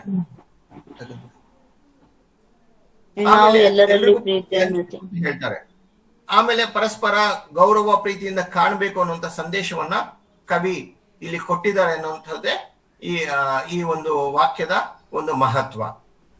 ಎಲ್ರಿಗೂ ನಮ್ಗೆ ಸಂದೇಶವನ್ನ ಯಾವ ರೀತಿ ನಮ್ಮ ಬದುಕನ್ನ ಕಟ್ಕೊಳ್ಬೇಕು ಅನ್ನೋಂತ ಹೇಳಿರೋದೇ ಇಲ್ಲಿರುವಂತ ಸಂದೇಶ. ನೆಕ್ಸ್ಟ್ ಇಲ್ಲಿ ನೋಡಿ, ಮುಂಗಾರಿನ ಮಳೆ ಆಗೋಣ. ಏನಿದ್ರ ಸ್ವಾರಸ್ಯ ಅಂತಂದ್ರೆ ನಾವೆಲ್ಲರೂ ಹೊಸತನಕ್ಕೆ ಕಾರಣ ಆಗ್ಬೇಕು, ಕಷ್ಟದಲ್ಲಿರೋರಿಗೆ ಸಹಾಯ ನೀಡಬೇಕು, ಅದ್ರ ಜೊತೆಗೆ ಜಲ ಮಾಲಿನ್ಯದ ಪ್ರಭಾವವನ್ನು ಸೂಕ್ಷ್ಮವಾಗಿ ತಿಳಿಸಿದ್ದಾರೆ. ಈ ರೀತಿಯಾಗಿ ಈ ಸಂದರ್ಭದಲ್ಲಿ ಮಾತ್ರ ನಿಮ್ದು ಹೊಸತನವನ್ನ ಗುರುತಿಸ್ಲಿಕ್ಕೆ ಸಾಧ್ಯವಾಗುತ್ತೆ. ಮತ್ತೆ ನಿಮಗೆ ಎಷ್ಟು ಪದ್ಯ ಅರ್ಥ ಆಗಿದೆ ಅನ್ನೋದನ್ನ ತಿಳ್ಕೊಳ್ಳಿಕ್ಕೆ ಅನುಕೂಲ ಆಗ್ತಾ ಹೋಗುತ್ತೆ. ಆಯ್ತಾ? ನೆಕ್ಸ್ಟ್ ಬರುವಂತದ್ದು ಭರವಸೆಯನ್ನ ಕಟ್ಟೋಣ. ಇಲ್ಲಿ ನೋಡಿ, ಇಲ್ಲಿ ಏನ್ ಕೊಟ್ಟಿದ್ದಾರೆ ನೋಡಿ, ಭರವಸೆಯನ್ನ ಕಟ್ಟೋಣ ಅಂತನ್ನಕ್ಕೆ ನೋಡಿ ಏನಂದ್ರೆ ಆಶಾವಾದ, ಎಲ್ಲ ಜನರಿಗೆ ಬೆಂಬಲ, ನೆರವನ್ನು ನೀಡಬೇಕು ಅನ್ನುವಂಥದ್ದೇ ಈ ಒಂದು ವಾಕ್ಯದ ಒಂದು ಸ್ವಾರಸ್ಯ. ಇನ್ ಸಂದರ್ಭ ನೀವು ಬರೀತೀರಾ, ಆಯ್ಕೆ ನೀವು ಬರೀತೀರಾ, ಸ್ವಾರಸ್ಯವು ಸಹ ಅರ್ಥಪೂರ್ಣವಾಗಿದ್ರೆ 1 ಮಾರ್ಕ್ಸ್ ಕೊಡ್ಲಿಕ್ಕೆ ಟೀಚರ್ಸ್ಗೆ ತುಂಬಾ ಖುಷಿ ಆಗ್ತಾ ಹೋಗುತ್ತೆ. ಅಕಸ್ಮಾತ್ ನೀವು ಸರಿ ಬರದೇ ಹೋದ್ರೆ ಪಾಪ ಟೀಚರ್ಸ್ಗೆ ತುಂಬಾ ನೋವಾಗುತ್ತೆ. ಎಲ್ಲಿಂದ ಕೊಡ್ತಾರೆ ಅವ್ರು ಮಾರ್ಕ್ಸ್ ಕೊಡ್ಬೇಕಾಗತ್ತೆ ಅನ್ನೋಂಥದ್ದೇ ಗೊಂದಲಕ್ಕೆ ಕಾರಣ ಆಗ್ಬಿಡ್ತಾರೆ. ಅದಕ್ಕೋಸ್ಕರನೇ ನಿಮ್ಮ ಪ್ರತಿಯೊಂದು ಉತ್ತರವೂ ಸಹ ಸ್ಪಷ್ಟತೆಯಿಂದ ಇರ್ಲಿ, ಚೆನ್ನಾಗಿರ್ಲಿ.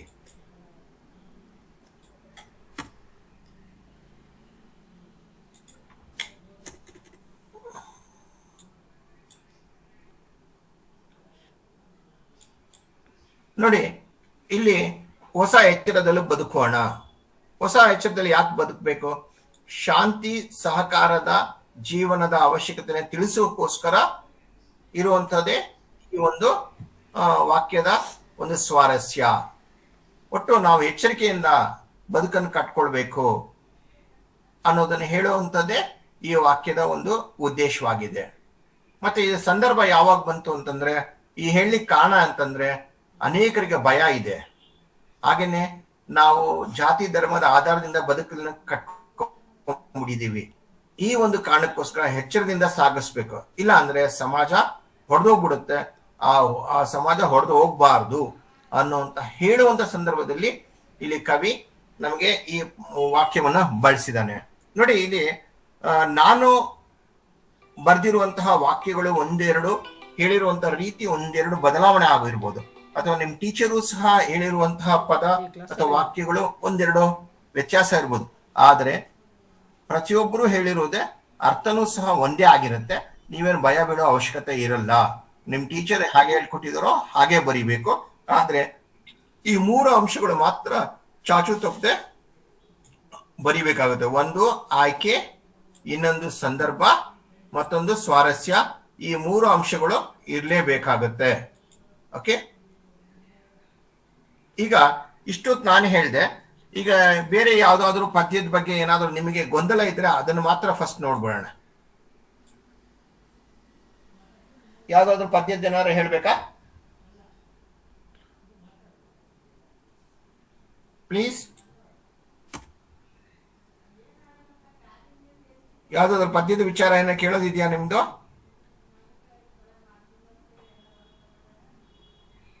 ಹಲೋ, ಇಲ್ಲ ಇಲ್ಲ, ಇಲ್ಲ ಸರ್. ಎಲ್ಲರಿಗೂ ಗೊತ್ತಿದೆ. ಇಲ್ಲ ಓಕೆ,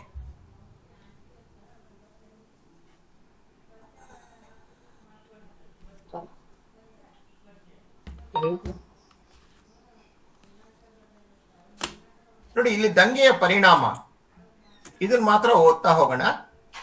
ಯಾರಾದ್ರೂ ಓದ್ಲಿಕ್ಕೆ ಆಗುತ್ತಾ ಇದು ದಂಗೆಯ ಪರಿಣಾಮ? ಒಬ್ರು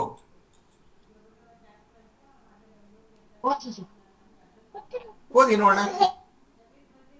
ನಿಶಸ್ತ್ರೀಕರಣ ಶಾಸನವನ್ನು ನಿಶಸ್ತ್ರೀಕರಣ ಓದ್ಬೇಕು, ಇಬ್ರು ಇಲ್ಲ. ನಿಶಸ್ತ್ರೀಕರಣ ಶಾಸನವನ್ನು ಜಾರಿಗೆ ತರಲು ಯತ್ನಿಸಿದ ಕಂಪನಿಯ ಸರಕಾರ ಹಲಗಲಿ ಜನತೆಯ ವಿರೋಧವನ್ನು ಎದುರಿಸಿತು.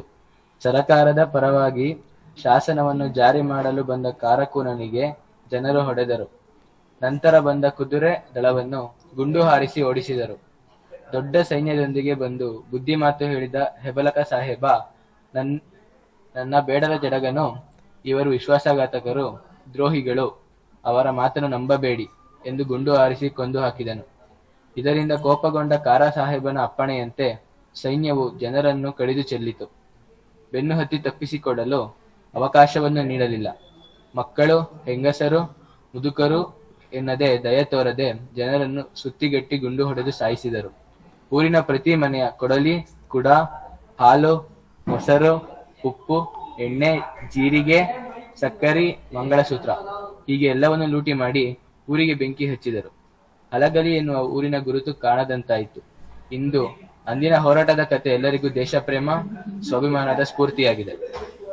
ನೋಡಿ, ಇಷ್ಟು ವಿಚಾರನ ಪ್ರತಿಯೊಬ್ಬ ಟೀಚರು ನಿಮ್ಗೆ ಹೇಳ್ಕೊಟ್ಟಿದಾರಲ್ವಾ? ಎಲ್ರು ಹೇಳ್ಕೊಟ್ಟಿರೋದು ಇಷ್ಟೇ ವಿಚಾರ. Yes sir.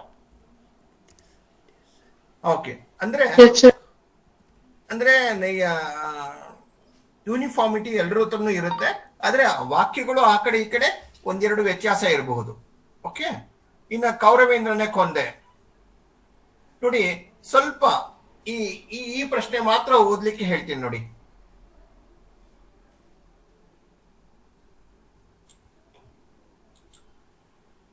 ಕುಂತಿ ಮಾದ್ರಿಯರು ಯಾರ್ಯಾರ ಅನುಗ್ರಹದಿಂದ ಮಕ್ಕಳನ್ನು ಪಡೆದರು?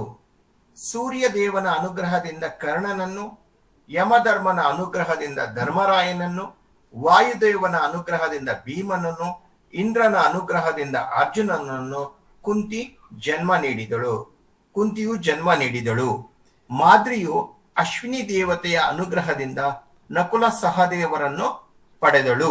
ಈ ರೀತಿಯಾಗಿ ಉತ್ತರವನ್ನು ಬರಿಬಹುದು. ಆದ್ರೆ ವಾಕ್ಯಗಳು ಒಂಚೂರು ಹೇಳಿರೋ ಪ್ರೆಸೆಂಟೇಶನ್ ಸ್ವಲ್ಪ ಬದಲಾಗಿರ್ಬೋದು ನಿಮ್ ಟೀಚರ್ಸ್. ಓಕೆ, ಆದ್ರೆ ಒಟ್ಟು 6 ಜನರ ಹೆಸರನ್ನು ಸಹ ಇಲ್ಲಿ ಕೊಡ್ಬೇಕಾಗತ್ತೆ. ಓಕೆ,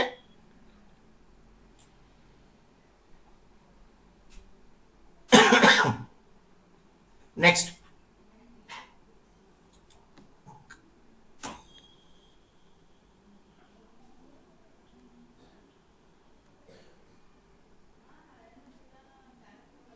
ಇಲ್ಲಿ ಪಾಂಡವರು ಸೋದರನ್ನು ತಿಳಿದಾಗ ಕರ್ಣನ ಮನಸ್ಥಿತಿಯನ್ನು ವಿವರಿಸಿ.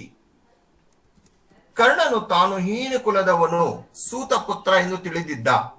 ಆದರೆ ಕೃಷ್ಣ ಅವನ ಜನ್ಮ ವೃತ್ತಾಂತವನ್ನು ಹೇಳಿ, ಕುಂತಿಯ ಹಿರಿಯ ಮಗ, ಪಾಂಡವರು ನಿನ್ನ ಸಹೋದರು ಎಂದು ತಿಳಿಸಿದಾಗ ಕರ್ಣನಿಗೆ ಆಘಾತವಾಯಿತು. ನೋಡಿ, ಇದು ಅವನ ಮನಸ್ಥಿತಿ. ಅಲ್ಲಿ ತನಕ ಪಾಂಡವರನ್ನು ವೈರಿಗಳೆಂದು ಅವರನ್ನು ಕೊಂದು ತನ್ನ ಒಡೆಯನಿಗೆ ಸಂತಸಕ್ಕೆ ಕಾರಣನಾಗ ಬಯಸಿದ್ದ. ಈಗೇನಾದ್ರು ಪಾಂಡವರೆಲ್ಲರೂ ಸಹ ಅವನ ಸಹೋದರರಾದ್ರು. ಅವನ ಉತ್ಸಾಹ ಕುಗ್ಗುತ್ತೆ. ಮೊದಲನೇದಾಗಿ ಅವನಿಗೆ ಉತ್ಸಾಹನೇ ಕುಗ್ಗೋಗುತ್ತೆ. ಆಮೇಲೆ ತನ್ನ ನಂಬಿದ ದುರ್ಯೋಧನನನ್ನು ನೆನೆದು ಅವನ ಕೊರಳು ಉಬ್ಬಿತು, ಕಣ್ಣೀರು ಹರಿಯುತ್ತೆ. ಇದು ಅವನ ಮನಸ್ಥಿತಿ. ಆಮೇಲೆ ತನ್ನ ಜನ್ಮ ರಹಸ್ಯವನ್ನು ಹೇಳಿ ಕೌರವರನ್ನು ಕೊಂದು ಹಾಕಿದ ಅನ್ನುವಂತ ಮಾತು ಅವನಲ್ಲಿ ಮೂಡ್ತಾ ಹೋಗುತ್ತೆ. ಒಟ್ಟಿನಲ್ಲಿ ಕೊನೆಯದಾಗಿ ಏನಾಯ್ತು, ತನ್ನ ಯಜಮಾನನಿಗೆ ಉಳಿಗಾಲವಿಲ್ಲ. ಇಷ್ಟು ಅಂಶಗಳು ಅವನ ಮನದಲ್ಲಿ ಮೂಡ್ತಾ ಹೋಗುತ್ತೆ. ಇಷ್ಟು ವಿಚಾರಗಳನ್ನ ನಾವು ಬರಿಬೇಕಾಗತ್ತೆ. ಓಕೆ, ನೋಡಿ, ಇದು ಅವನ ಮನಸ್ಥಿತಿ. ಒಂದು, ಪಾಂಡವರು ವೈರಿಗಳೆಲ್ಲ ತನ್ನ ಸಹೋದರರು, ಯಾಕೆಂದ್ರೆ ತನಗೆ ಜನ್ಮ ನೀಡಿದ ತಾಯಿಯ ಉದರದಲ್ಲಿ ಅವರು ಸಹ ಜನ್ಮವನ್ನ ಪಡೆದವರು ಅಂತ. ಮತ್ತೆ ಇನ್ನೊಂದು, ಇಷ್ಟು ದಿನ ನನಗೆ ಸಹಾಯ ಮಾಡಿದಂತಹ ನನ್ನ ಯಜಮಾನನಿಗೆ ಈಗ ನಾನು ಏನು ಸಹಾಯ ಮಾಡ್ಲಿಕ್ಕೆ ಆಗ್ತಾ ಇಲ್ಲ, ಅವನು ನನ್ನಿಂದಾಗಿ ಪ್ರಾಣವನ್ನ ಕಳ್ಕೊಳ್ಳೋ ಸ್ಥಿತಿಗೆ ಬಂತು. ಮತ್ತೆ ನನ್ನ ಯಜಮಾನನಿಗೆ ಬದುಕಿಲ್ಲ ಅನ್ನುವ ಮನಸ್ಥಿತಿ, ನೋವು, ದುಃಖ ಕರ್ಣನಲ್ಲಿ ಮೂಡ್ತು ಅನ್ನುವಂಥದ್ದನ್ನ ಇಲ್ಲಿ ನಮ್ಗೆ ಗೊತ್ತಾಗ್ತಾ ಹೋಗುತ್ತೆ. ಕೊನೆಯದಾಗಿ ನಿರ್ಧಾರಕ್ಕೆ ಬರ್ತಾರೆ. ಯಾವುದು? ಈ ಕರ್ಣನ ನಿರ್ಧಾರ ಸರಿ ಎನ್ನುವಿರಿ? ಇದು ಸಾಮಾನ್ಯವಾಗಿ ಕೇಳಿದಾರೆ ನಿಮ್ಗೆ. ನೋಡಿ, ಏನಕ್ಕೋಸ್ಕರ ಸರಿ ಅಂತ ಹೇಳ್ತೀರಾ? ಮೊದಲನೇದಾಗಿ ಅವನಿಗೆ ಮೋಸ ಆಯ್ತು ಅಂತ ಅಂದ್ಬಿಟ್ಟು ದುಃಖ ಆಗ್ತಾನೆ. ಆಮೇಲೆ ಹಿರಿಯನಾದ ಒಪ್ಪಿದ ರಾಜನಾಗಬಹುದು ಅಂತ ತಿಳಿಸ್ತಾನೆ. ಆದ್ರೂ ಸಹ ಅವನು ಒಪ್ಪೋದಿಲ್ಲ. ಪಾಂಡವರನ್ನು ಯುದ್ಧದಲ್ಲಿ ಜಯಿಸುವಂತ ಶಕ್ತಿವಂತ ಅನ್ನುವಂತಹ ನಂಬಿಕೆ ದುರ್ಯೋಧನನ್ಗಿರುತ್ತೆ. ಆದ್ರೆ ಈಗ ಅವನು ಅಸಹಾಯಕನಾಗ್ತಾನೆ. ತನ್ನ ಗೆಳೆಯನನ್ನ ಸಾಮ್ರಾಟನಾಗಬೇಕು ಅನ್ನುವಂತಹ ಮಹದಾಸೆಯನ್ನು ಇಟ್ಕೊಂಡಿರ್ತಾನೆ. ಆದ್ರೆ ಇವಾಗ ಅವನು ಪಾಂಡವರನ್ನ ಉಳಿಸ್ಬೇಕಾಗುತ್ತೆ. ಕಾರಣ ಇಷ್ಟೇ, ಕೃಷ್ಣನ ಮಾತಿಗೋಸ್ಕರ. ಆಮೇಲೆ ಯಾವ ನಿರ್ಧಾರಕ್ಕೆ ಬರ್ತಾನೆ ಅಂದ್ರೆ, ಸೈನ್ಯವನ್ನು ಮಾತ್ರ ಕೊಲ್ತೀನಿ ಅನ್ನುವಂತಹ ನಿರ್ಧಾರಕ್ಕೆ ಬರ್ತಾನೆ. ಆಮೇಲೆ ಏನ್ ಹೇಳ್ತಾನೆ, ತನ್ನ ತಾಯಿಗೆ ಮನಸ್ಸನ್ನು ನೋಯಿಸೋದಿಲ್ಲ ಅಂತಹ ನಿರ್ಧಾರಕ್ಕೆ ಬರ್ತಾ ಹೋಗ್ತಾನೆ. ಆಮೇಲೆ ಯುದ್ಧ ರಂಗದಲ್ಲಿ ಹೋರಾಡಿ ತನ್ನ ಪ್ರಾಣವನ್ನು ತ್ಯಾಗ ಮಾಡ್ತೀನಿ ಅನ್ನುವಂತಹ ನಿರ್ಧಾರಕ್ಕೆ ಬರ್ತಾನೆ. ಒಟ್ಟಿನಲ್ಲಿ ಇವೆಲ್ಲವೂ ಸಹ ಸ್ವಾಮಿನಿಷ್ಠೆಗೆ, ಪರಾಕ್ರಮಕ್ಕೆ ತಕ್ಕದಂತಹ ನಿರ್ಧಾರ ಆಗಿತ್ತು. ಇಷ್ಟು ವಿಚಾರಗಳನ್ನ ನಾವು ಬರಿಬೇಕಾಗತ್ತೆ. ಇಲ್ಲಿ ನೋಡಿ, ಸ್ವಾಮಿ ಭಕ್ತನಾದಂತಹ ಕರ್ಣನ ಸ್ಥಿತಿ ಇದೆಲ್ಲ. ಇಷ್ಟು ವಿಚಾರ ನಿಮಗೆ ಗೊತ್ತಿದೆ ಅಲ್ವಾ? Hello, okay. ಇನ್ನ ಸಂದರ್ಭದಲ್ಲಿ ಏನಾದ್ರು ಕೇಳೋದಿದ್ಯಾ ಈ ಒಂದು ಪಾಠದಲ್ಲಿ? ಇಲ್ಲ ಸರ್. ಓಕೆ. ಇಲ್ಲ ಸರ್. ಇಲ್ಲ ಸರ್. ಇಲ್ಲ ಸರ್. ಡೌಟ್ ಇಲ್ಲ. ಓಕೆ. ನೆಕ್ಸ್ಟ್ ಬರುವಂಥದ್ದು ಹಸಿರು ಪದ್ಯದಲ್ಲಿ ಏನಾದರೂ ಇದೆಯಾ ಕೇಳುವಂಥದ್ದು? ಏನು ಇಲ್ಲ ಸರ್. ಏನು ಇಲ್ಲ. No Okay. ಸರ್. ಇಲ್ಲ ಸರ್. ಅಂದ್ರೆ ಎಲ್ರು ತಯಾರಾಗಿದ್ದೀರಲ್ವಾ? ಹ್ಞೂ ಸರ್. ಅಬ್ಬಾ. Yes sir. ಮತ್ತೆ ಇನ್ನೊಂದು ವಿಶೇಷತೆ ಅಂದ್ರೆ, ಈ ಹಸಿರು ಪದ್ಯದ ಸಂದರ್ಭದಲ್ಲಿ ಪ್ರತಿ ಸಂದರ್ಭಕ್ಕೂ ಸಹ ಒಂದೇ ಉತ್ತರನ ಬರೆದ್ರೂ ಸಹ ಬರೆಯುವಂತ ಅವಕಾಶ ಇದೆ. ಯಾಕಂದ್ರೆ ಎಲ್ಲವೂ ಸಹ ಒಂದಕ್ಕೊಂದು ಇಂಟರ್ಲಿಂಕ್ ಆಗಿರುವಂತಹದ್ದು. ಓಕೆ, ಕೆಲವೊಂದು ಪದಗಳನ್ನ ಆ ಕಡೆ ಈ ಕಡೆ ಬರೆದು ನೀವು ಉತ್ತರಿಸಬಹುದು.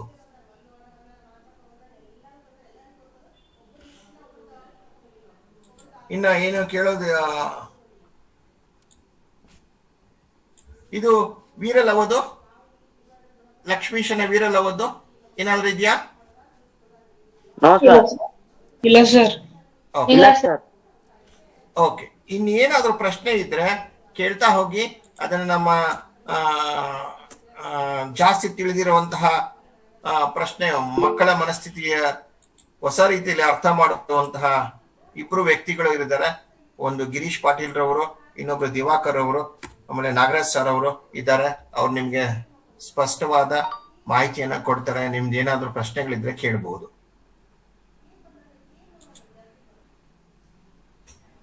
ಏನೋ ಪ್ರಶ್ನೆಗಳಿದ್ಯಾ? ಇಲ್ಲ ಸರ್.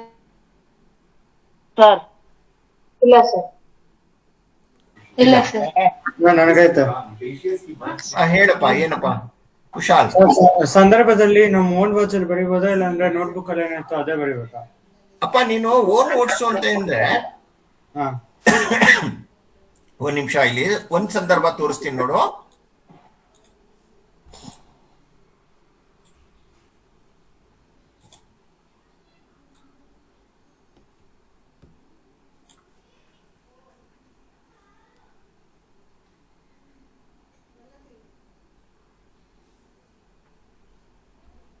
ನಿನ್ಗೆ ತುಂಬಾ ಇಷ್ಟವಾದ ಪದ್ಯ ಯಾವ್ದಪ್ಪ? ಸರ್ ಹಂಗಂತ ಸ್ಪೆಸಿಫಿಕ್ಲಿ ಇಲ್ಲ ಸರ್, ಆದ್ರೆ ಕೌರವೇಂದ್ರ ನಂಗೆ ಸ್ವಲ್ಪ Okay. ಪ್ರಿಫರ್ ಇಲ್ಲ. ಇಲ್ಲಿ ನೋಡು, ಮಾರಿ ಗೌತಣವಾಯ್ತು ನಾಳಿನ ಭಾರತವು. ಓಕೆ, ಹಾ, ಇದರಲ್ಲಿ ಮೊದಲನೇದಾಗಿ ನೀನು ಆಯ್ಕೆನ ಬರೀಲೇಬೇಕಲ್ವಾ? ಹೌದು ಸರ್. ಆಯ್ಕೆ ಬರೆದಾಗ ನೀನು ಕುಮಾರವ್ಯಾಸನ ಬಗ್ಗೆ ಬರೀತೀರಾ. ಕರ್ನಾಟಕ ಮಂಜರಿಯಿಂದ ಆಯ್ದಂತಹ ಕೌರವೇಂದ್ರನ ಕೊಂದೆ ಕಾವ್ಯ ಭಾಗದಿಂದ ಆರಿಸಲಾಗಿದೆ ಅಂತ ಬರೀತೀಯ. ಹೌದು ಸರ್. ಇದನ್ನು ಬರೆದ ತಕ್ಷಣ ನೀವು ಒಂದು ಮಾರ್ಕ್ಸ್ ಸಿಕ್ಕೋಯ್ತು. ಹೌದು ಸರ್.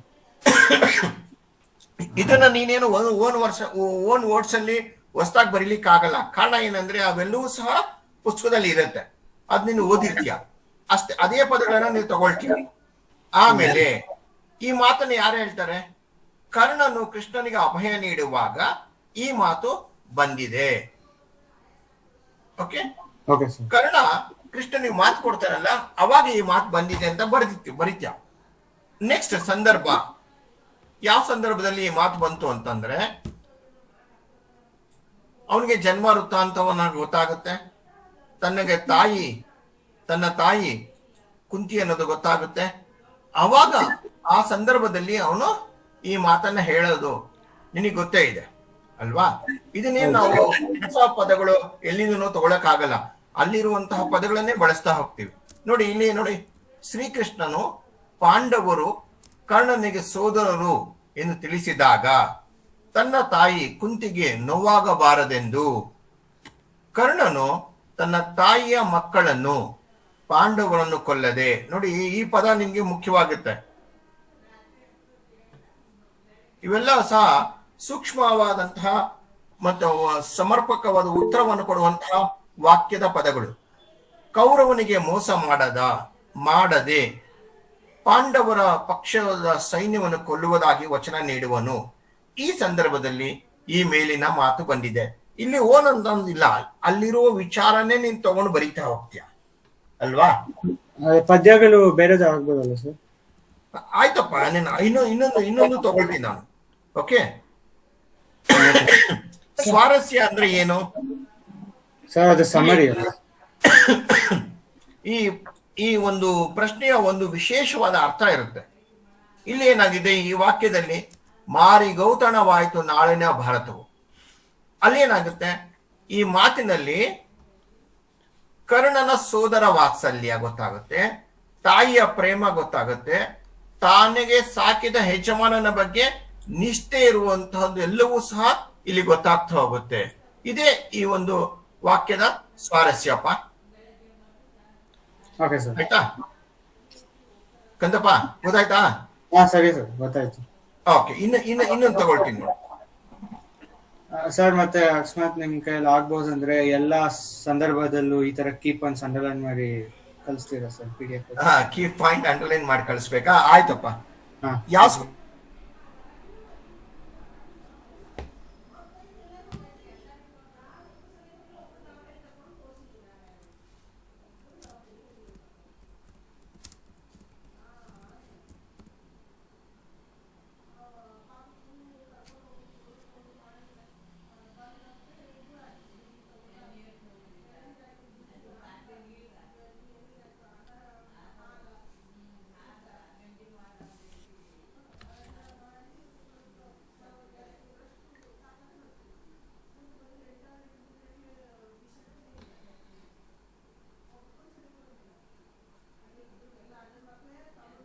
ಇದು ಆಯ್ಕೆ ನಿನಗೆ ಗೊತ್ತಿದೆ.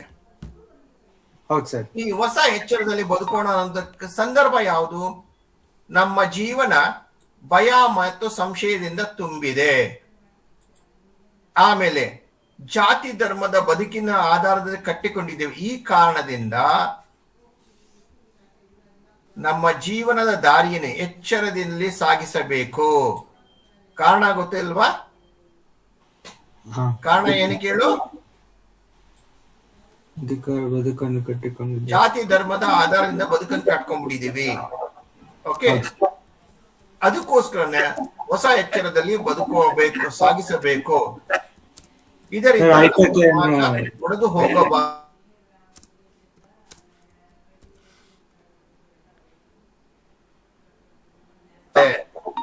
ಹೌದು ಸರ್, ಪರಸ್ಪರ ಬದುಕೋಣ ಅಂತ ಅಂದ್ಬಿಟ್ಟು ಕವಿಯ ಒಂದು ಆಶೆ. ನೋಡಿ, ಇಲ್ಲಿ ಸಂದರ್ಭ ಕೇಳುವಂಥದ್ದು ಮಾರ್ಕ್ಸ್ ಅಲ್ಲ, ನೀನು ಎಷ್ಟು ಪದ್ಯವನ್ನ ಅರ್ಥ ಮಾಡ್ಕೊಂಡಿದ್ಯಾ, ನಿಮ್ಮ ಶಿಕ್ಷಕರು ಹೇಳಿರುವುದು ಎಷ್ಟು ನಿಮ್ಗೆ ಅರ್ಥ ಆಗಿದೆ ಅಂತ ಗೊತ್ತಾಗಿರೋ ತಿಳ್ಕೊಳ್ಳೋಕ್ಕೋಸ್ಕರ ಈ ಸಂದರ್ಭನ ಕೇಳ್ತಾ ಹೋಗೋದು. ಗೊತ್ತಾಯ್ತಪ್ಪ? ಗೊತ್ತಾಯ್ತು ಸರ್.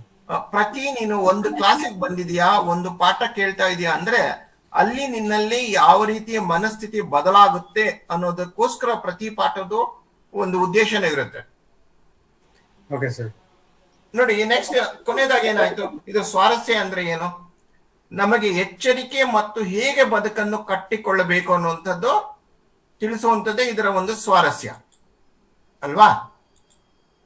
ಹೌದು ಸರ್. ಆಮೇಲೆ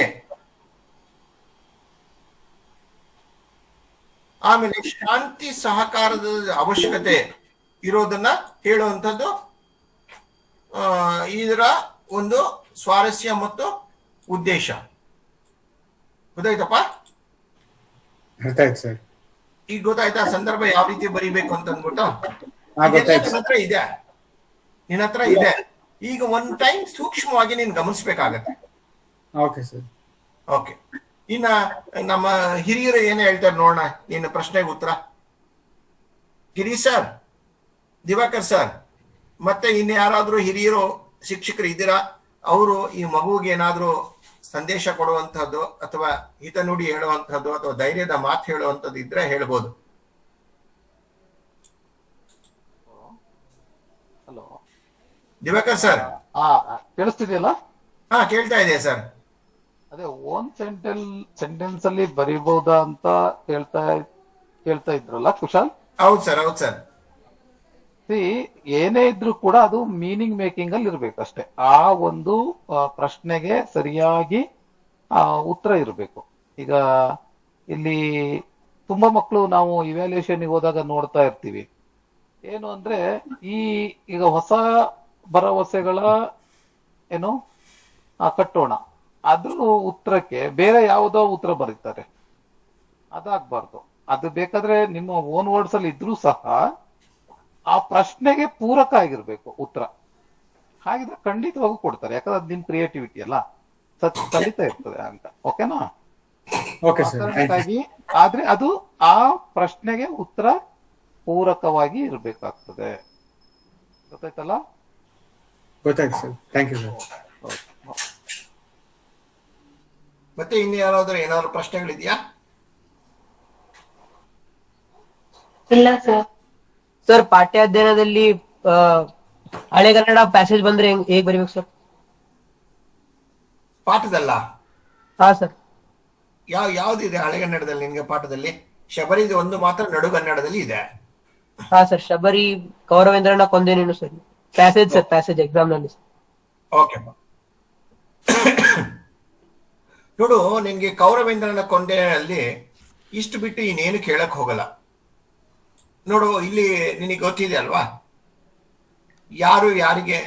ಈಗ ನೋಡು, ನನ್ನ ಪ್ರಶ್ನೆಗಳಿದೆ. ಯಾವುದು? ಕುಂತಿಯ ಮಗ ಯಾರು? ಓಕೆ, ಕುಂತಿಯ ಮಕ್ಕಳು ಯಾರು? ಮಾದರಿಯ ಮಕ್ಕಳು ಯಾರು? ಆಮೇಲೆ ಕರ್ಣನಿಗೆ ಯಾರು ತನ್ನ ಪಕ್ಕದಲ್ಲಿ ಕೂಡಿಸ್ಕೊಂಡ್ರು? ಕರ್ಣನಿಗೆ ಭಯ ಏನಕ್ಕಾಯ್ತು? ಇವೆಲ್ಲವೂ ಸಹ ನಿನಗೆ ಗೊತ್ತಿದೆ.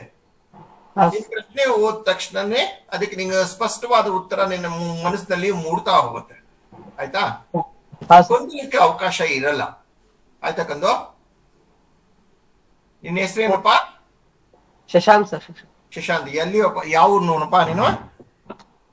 ವಾಡಿ ಸರ್, DAV ವಾಡಿ. ವಾವ್, ಗುಡ್ ಬಾಯ್. ಇನ್ನು ಏನಾದ್ರು ಅಂದ್ರೆ ಕೌರವೇಂದ್ರನ ಕೊಂದೆ ಅನ್ನುವಂಥದ್ದು ತುಂಬಾ ನಮ್ಗೆ ಹತ್ತಿರವಾದಂಥದ್ದು. ಕರ್ಣ ಮತ್ತು ಕೃಷ್ಣ ನಮ್ಮ ಜೊತೆಯಲ್ಲೇ ಇರುವಂತಹವ್ರು. ಒಬ್ರು ಸಹಾಯ ಮಾಡುವಂತವ್ರು, ಇನ್ನೊಬ್ರು ನಿಷ್ಠೆಗಿರುವಂತವ್ರು. ನಮ್ ಜೊತೆಲಿ ತುಂಬಾ ಜನ ಕರ್ಣಂದ್ರು ಇದ್ದಾರೆ, ತುಂಬಾ ಜನ ಕೃಷ್ಣ ಪರಮಾತ್ಮರು ನಮ್ ಜೊತೆಲಿ ಇರ್ತಾರೆ. ಆಯ್ತಾ? ಅದರಿಂದ ನಮ್ಗೆ ಈ ಎರಡು ಪಾತ್ರಗಳು ತುಂಬಾ ಹತ್ತಿರವಾದದ್ದು. ಇದು ಕೇವಲ ನಿನ್ಗೆ ಪ್ರಶ್ನೆ ಉತ್ತರ ಅಲ್ಲ. ನೀನು ಕರ್ಣನ ರೀತಿಯಲ್ಲಿ ಬದುಕಬೇಕು, ಕರ್ಣನ ಗುಣಗಳನ್ನ ತಿಳ್ಕೊಳ್ಬೇಕು ಅನ್ನೋದನ್ನ ಹೇಳಿಕ್ಕೋಸ್ಕರ ಈ ಪಾತ್ರದ ಪರಿಚಯ ನಿನಗಿರತ್ತೆ. ಗೊತ್ತಾಯ್ತಪ್ಪ? ಹಾ, okay sir, thank you sir. ಈಗ ಒಂದೇ ಒಂದು ನನಗೆ ಇದೊಂದು ಉತ್ತರ ಓದು ನೋಡೋಣ, ಹೇಗೋತ್ಯಾ?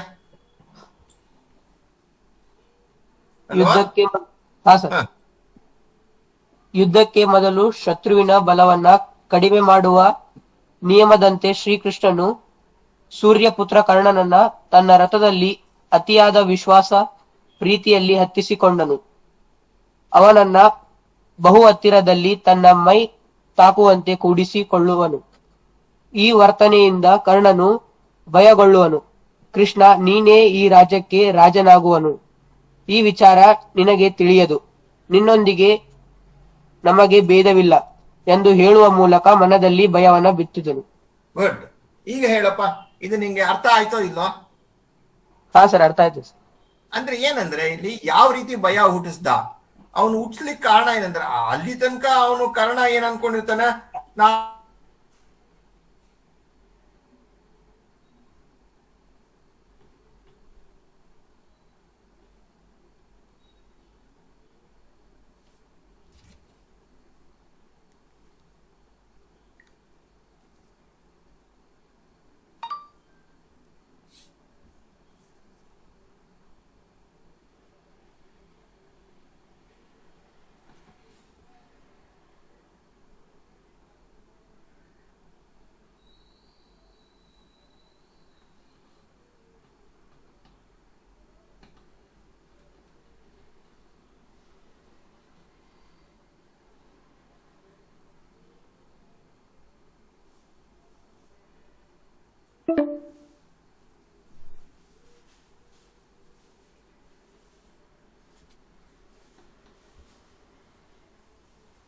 ಇರ್ಬೋದು, ನನ್ನ ತಂದೆ ಇರ್ಬೋದು, ನನ್ನ ಅಕ್ಕ ಇರ್ಬೋದು, ನನ್ನ ತಂಗಿ ಇರ್ಬೋದು, ನನ್ನ ಅಣ್ಣ ಇರ್ಬೋದು, ನನ್ನ ಆತ್ಮೀಯ ಗೆಳೆಯನ ಇರ್ಬೋದು. ಅಷ್ಟು ಜನನ ಮಾತ್ರ ನಾವು ಅತಿಯಾದಂತಹ ಮಮತೆಯಿಂದ ಮುಟ್ತಾ ಹೋಗ್ತೀವಿ. ಆದ್ರೆ ಎಲ್ರೂ ನಾವು ಮುಟ್ಲಿಕ್ಕೆ ಹೋಗೋದಿಲ್ಲ ಅಲ್ವಾ? ಅದೇ ರೀತಿ ಸಹ ಕೃಷ್ಣ ಪರಮಾತ್ಮ ಅತ್ಯಂತ ಮಹಾಭಾರತದಲ್ಲಿ ಅತ್ಯಂತ ಗೌರವಾನ್ವಿತ ವ್ಯಕ್ತಿ. ಅವನು ಇವತ್ತೇನ್ ಮಾಡ್ದ, ತನ್ನ ರಥದಲ್ಲಿ ತಾನು ಕೂತ್ಕೊಳ್ಳುವಂತ ಜಾಗದಲ್ಲಿ ಕರ್ಣನನ್ನ ಕೂಡಿಸ್ಕೊಳ್ತಾನೆ. ಅವನ ಹತ್ತಿರದಿಂದ ಅವನ ಬಳಿ ಹತ್ತಿರವಾಗಿ ಕೂತ್ಕೊಳ್ತಾನೆ. ಆ ಕರ್ಣನ್ಗೆ ಕೃಷ್ಣನ ವರ್ತನೆ ನೋಡ್ಬಿಟ್ಟು ಭಯ ಗೊಂಡ್ಬಿಡ್ತಾನೆ. ಆಮೇಲೆ ಕೃಷ್ಣನೇ ಹೇಳ್ತಾನೆ, ನಿನಗೆ ಗೊತ್ತಿಲ್ಲ, ಯಾಕೆ ಗೊತ್ತಾ, ನೀನೇ ನಿಜವಾಗ ರಾಜನಾಗುವಂತವನು, ನನಗೆ ನಿನ್ನನ್ನು ಕಂಡ್ರೆ ಅತ್ಯಂತ ವಿಶ್ವಾಸ ಇದೆ, ನನ್ಗೂ ನಿನ್ಗೂ ಭೇದ ಭಾವ ಇಲ್ಲ ಅನ್ನೋಂತ ಹೇಳೋದ್ರ ಮೂಲಕ ಮನದಲ್ಲಿ ಭಯ ಮುಚ್ಚಿಸ್ಕೊಡ್ತಾನೆ. ಇದು ಸರಳವಾದಂತಹ ಪ್ರಶ್ನೆ. ನೆಕ್ಸ್ಟ್, ಆಮೇಲೆ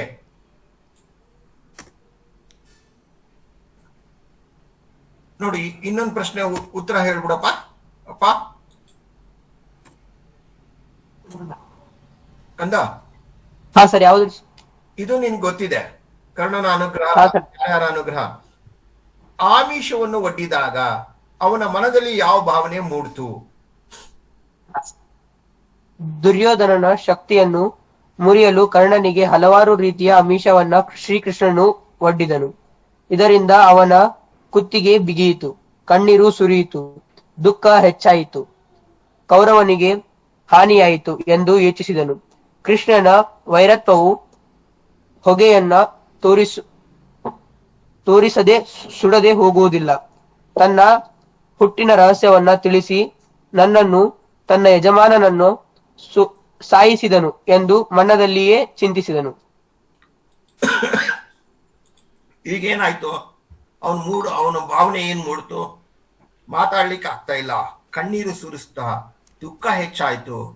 ಅಷ್ಟೇ ಅಲ್ಲ, ವೈರತ್ವದ ಹೊಗೆಯನ್ನು ತೋರದೆ ಕೃಷ್ಣ ಬಂದಿದ್ದಾನಂದ್ರೆ ಏನಾದ್ರೂ ಒಂದು ಸ್ವಾರ್ಥ ಇಟ್ಕೊಂಡೇ ಬರ್ತಾನೆ.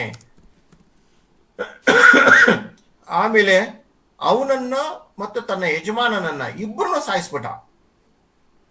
ಅವನು ಹುಟ್ಟಿನ ರಹಸ್ಯವನ್ನ ಹೇಳಿ. ಈ ಚಿಂತೆ ಅವನಲ್ಲಿ ಮೂಡ್ತು.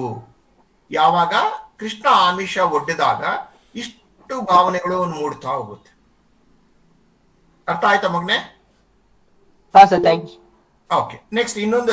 ನಿನ್ಗೇನೆ ಈಗ ನಿನ್ನ ಬಿಡೋದಿಲ್ಲ, ನೀನೇ ಎಲ್ರಿಗೂ ಸಹಾಯ ಮಾಡ್ಬೇಕು. ಯಾವ ಸ್ಕೂಲ್ ಹೇಳಿದ್ ನೀನು? ಡಿಎವಿ ವಾಡಿ ಸರ್. ಡಿವಿ ವಾಡಿ. ಅಲ್ಲ, DAV. ನಿಮ್ ಟೀಚರ್ ಹೆಸರೇನಪ್ಪಾ? DAV sir. ಪ್ರಮೋದ್ ಸರ್. ಹೆಸರೇನಪ್ಪಾ? ಪ್ರಮೋದ್ ಸರ್. ಪ್ರಮೋದ್ ಸರ್ ಅವ್ರಿಗ? ಓಕೆ. ನೋಡಿ, ಇಲ್ಲಿ ಕೃಷ್ಣನು ಕೌರವೇಂದ್ರನು ಕೊಂದನು ಎಂದು ಕರ್ಣ ಹೇಳಲು ಕಾರಣವೇನು? ಯುದ್ಧನೇ ಆಗಿಲ್ಲ, ಈಗ ಯಜಮಾನ ಸತ್ತು ಹೋಗ್ಬಿಟ್ಟ ಅಂತ ನಿರ್ಧಾರಕ್ಕೆ ಬರ್ಲಿಕ್ಕೆ ಕಾರಣ ಏನು ಅಂತಂದ್ರೆ, ಒಂದು ಕರ್ಣನ ಮೇಲೆ ಅತಿಯಾದ ನಂಬಿಕೆ ವಿಶ್ವಾಸ ಇರುತ್ತೆ. ಆದ್ರೆ ಈಗೇನಾಯ್ತು, ಆ ನಂಬಿಕೆ ವಿಶ್ವಾಸವನ್ನ ಅವನು ತೋರಿಸ್ಲಿಕ್ಕೆ ಆಗ್ಲಿಲ್ಲ. ಕಾರಣ ಏನಂತಂದ್ರೆ, ತನ್ನನ್ನ ಶತ್ರುಗಳ ತನ್ನ ಸೋದರರಾದ್ರು ಅವನ್ನ ಕೊಲ್ಲಿಕ್ಕೆ ಆಗಲ್ಲ. ಆ ಮೂಲಕ ತನ್ನ ಯಜಮಾನನನ್ನ ತಾನೇ ಸಾಯಿಸ್ದಂಗ ಆಯ್ತು ಅನ್ನುವಂತಹದ್ದನ್ನ ಇಲ್ಲಿ ಕವಿ ನಮಗೆ ತಿಳಿ ಹೇಳ್ತಾ ಹೋಗ್ತಾನೆ. ಒಬ್ಬ ನಿಜವಾದಂತಹ ಸ್ವಾಮಿನಿಷ್ಠನಿಗೆ ತನ್ನ ಯಜಮಾನನಿಗೆ ಸಹಾಯ ಮಾಡ್ಲಿಕ್ಕೆ ಆಗೋದಿಲ್ವಲ್ಲ ಅನ್ನುವಂತಹ ದುಃಖ ಇದರಲ್ಲಿ ಮೂಡ್ತಾ ಹೋಗುತ್ತೆ. ಈ ಒಂದು ಕಾರಣಕ್ಕೋಸ್ಕರ ಇಲ್ಲಿ ಕರ್ಣನ ತುಂಬಾ ದುರಂತ ನಾಯಕ ಆಗ್ತಾ ಹೋಗ್ತಾನೆ. ನೋಡಿ, ಇಲ್ಲಿ ಗೆಳೆಯನಾದ ಕರ್ಣನಲ್ಲಿ ಅತಿಯಾದ ನಂಬಿಕೆ ವಿಶ್ವಾಸ ದುರ್ಯೋಧನನಿಗೆ ಇತ್ತು. ಪಾಂಡವರನ್ನು ಅರ್ಜುನನನ್ನು ಸೋಲಿಸಲು ಕರ್ಣನೊಬ್ಬನೇ ಸಮರ್ಥನೆಂದು ನಂಬಿದ್ದನು. ತನ್ನನ್ನು ಸಾಕಿದ ಯಜಮಾನನಿಗೆ ಕರ್ಣನು ಕೌರವರ ಶತ್ರುಗಳಾದ ಪಾಂಡವರ ತಲೆಯನ್ನು ಕಡಿದು ಒಪ್ಪಿಸಬೇಕೆಂಬ ಉತ್ಸಾಹದಲ್ಲಿದ್ದಾಗ ಶ್ರೀಕೃಷ್ಣನು ಪಾಂಡವರು ಸೋದರರು ಎಂದು ಹೇಳಿ ಅವರನ್ನು ಕೊಲ್ಲದಂತೆ ಮಾಡಿದನು. ತನ್ನನ್ನು ನಂಬಿದ ಕೌರವೇಂದ್ರನು ಸಾಯುವಂತೆ ಮಾಡಿದನು ಎಂದು ಕರ್ಣನು ಹೇಳುವನು. ನೋಡಿ, ಒಂದೇ ಒಂದು ಮಾತು, ಕೃಷ್ಣ ಮಾಡಿದಂತಹ ಒಂದು ಮಾತಿಗೋಸ್ಕರ ಸಂಪೂರ್ಣವಾಗಿ ತನ್ನ ಬದುಕನ್ನ ಕಟ್ಕೊಟ್ಟಂತಹ ತನ್ನ ಯಜಮಾನನಿಗೆ ಸಹಾಯ ಮಾಡದಿರೋ ಸ್ಥಿತಿಗೆ ತಲುಪ್ಬಿಟ್ಟ ಕರ್ಣ. ಮತ್ತೆ ಕರ್ಣನಿಗೆ ತಂದೆ ಆದಂತಹ ಒಂದು ಸಮಸ್ಯೆಗಳು, ಒಂದು ಶಾಪನೂ ಇರುತ್ತೆ, ಅದು ಎರಡನೇ ಮಾತು. ಆದ್ರೆ ಇಲ್ಲಿ ಮುಖ್ಯವಾಗಿ ಕೃಷ್ಣನೇ ಅವನ ಒಂದು ಅಧೋಪತನಕ್ಕೆ ಕಾರಣನಾಗ್ತಾ ಹೋಗ್ತಾನೆ. ನೆಕ್ಸ್ಟ್ ಇನ್ನೊಂದು ಇದೆ, ಯುದ್ಧದ ವಿಚಾರದಲ್ಲಿ ಕರ್ಣನ ತೀರ್ಮಾನವೇನು? ಯಾವ ತೀರ್ಮಾನಕ್ಕೆ ಬರ್ತಾನೆ? ಯಾರಾದ್ರೂ ಓದ್ತೀರಾ ಪ್ಲೀಸ್? ಶ್ರೀಕೃಷ್ಣನಿಂದ ತನ್ನ ಜನ್ಮ ರಹಸ್ಯ ಹಾಗೂ ಪಾಂಡವರು ಸಹೋದರರು ಎಂದು ತಿಳಿದಾಗ ಕರ್ಣನು ನಾಳೆಯ ಯುದ್ಧದಲ್ಲಿ ಮೃತ್ಯು ದೇವತೆಗೆ ಔತಣ ನೀಡುವುದಾಗಿ ಶತ್ರು ಸೈನ್ಯವನ್ನು ಕೊಂದು ತನ್ನ ಜೀವನವನ್ನು ದೇಹ ಒಡೆಯನಿಗಾಗಿ ಒಪ್ಪಿಸುತ್ತೇನೆ, ಪಾಂಡವರಿಗೆ ತೊಂದರೆ ನೀಡುವುದಿಲ್ಲ ಎಂದು ತನ್ನ ತೀರ್ಮಾನವನ್ನು ಕೃಷ್ಣನಿಗೆ ತಿಳಿಸುವನು ಹಾಗೂ ಸೂರ್ಯನ ಮೇಲೆ ಆಣೆ ಮಾಡಿದನು. ನೋಡಿ, ಯಾವಾಗ ತನ್ನ ಜನ್ಮ ರಹಸ್ಯ ಗೊತ್ತಾಗುತ್ತೋ, ಯಾವಾಗ ಪಾಂಡವರು ತನ್ನ ಸಹೋದರರು ಅಂತ ಗೊತ್ತಾಗುತ್ತೋ, ಅವನು ಒಂದು ತೀರ್ಮಾನಕ್ಕೆ ಬರ್ತಾನೆ. ಏನಂದ್ರೆ ಮೃತ್ಯು ದೇವತೆಗೆ ಔತಣವ ನೀಡುವುದಾಗಿ. ಅಂದ್ರೆ ಎರಡು ಅರ್ಥದಲ್ಲಿ, ಒಂದು ಸೈನ್ಯವನ್ನ ಕೊಂದು ಹಾಕ್ತೀನಿ, ಮತ್ತೆ ತನ್ನ ಜೀವವನ್ನೇ ತಾನೇ ಕೊಡ್ತೀನಿ ಅನ್ನುವಂಥದ್ದು. ಮತ್ತೆ ಇನ್ನೊಂದು, ಪಾಂಡವರಿಗೆ ಯಾವ ರೀತಿ ತೊಂದರೆಯನ್ನು ಕೊಡೋದಿಲ್ಲ ಅನ್ನುವಂತಹ ನಿರ್ಧಾರ ತೀರ್ಮಾನಕ್ಕೆ ಬಂದಂತಹ ಕರ್ಣ ತನ್ನ ತಂದೆ ಸೂರ್ಯನ ಮೇಲೆ ಆಣೆಯನ್ನು ಸಹ ಮಾಡ್ತಾ ಹೋಗ್ತಾನೆ. ಇದು ಇಲ್ಲಿರುವಂತಹ ಇಷ್ಟು ವಿಚಾರಗಳು. ಓಕೆ, ಏನಾದ್ರು ಮತ್ತೆ ಇನ್ನೇನಾದ್ರು ಕೇಳೋದಿದ್ಯಾ ಯಾವ್ದಾದ್ರು ಪಾಠದ್ದು? ಇಲ್ಲ ಸರ್.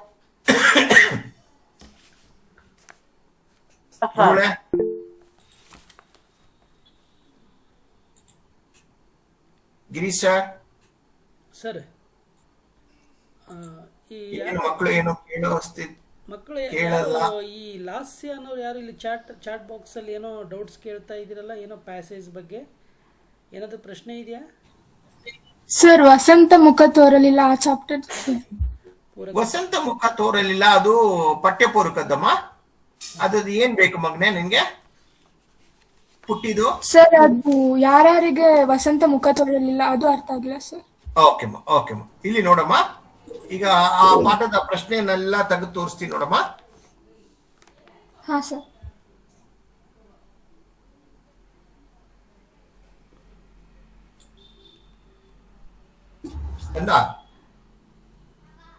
ಹಾ ಸರ್. ಏನಮ್ಮ? ಲಾಸ್ಯ ಸರ್. ಲಾಸ್ಯ. ಲಾಸ್ಯ, ಈಗ ನನಗೆ ಒಂದೊಂದೇ ಪ್ರಶ್ನೆನ ಉತ್ತರ ಕೊಡಮ್ಮ ಕಂದ. ಶೇರ್ ಮಾಡಿ ಸರ್. ಕಾಣ್ತಾ ಇದೆಯಮ್ಮ ಇದು? ಇಲ್ಲ ಇಲ್ಲ ಇಲ್ಲ ಶೇರ್ ಆಗಿಲ್ವಲ್ಲ? ಓಕೆ.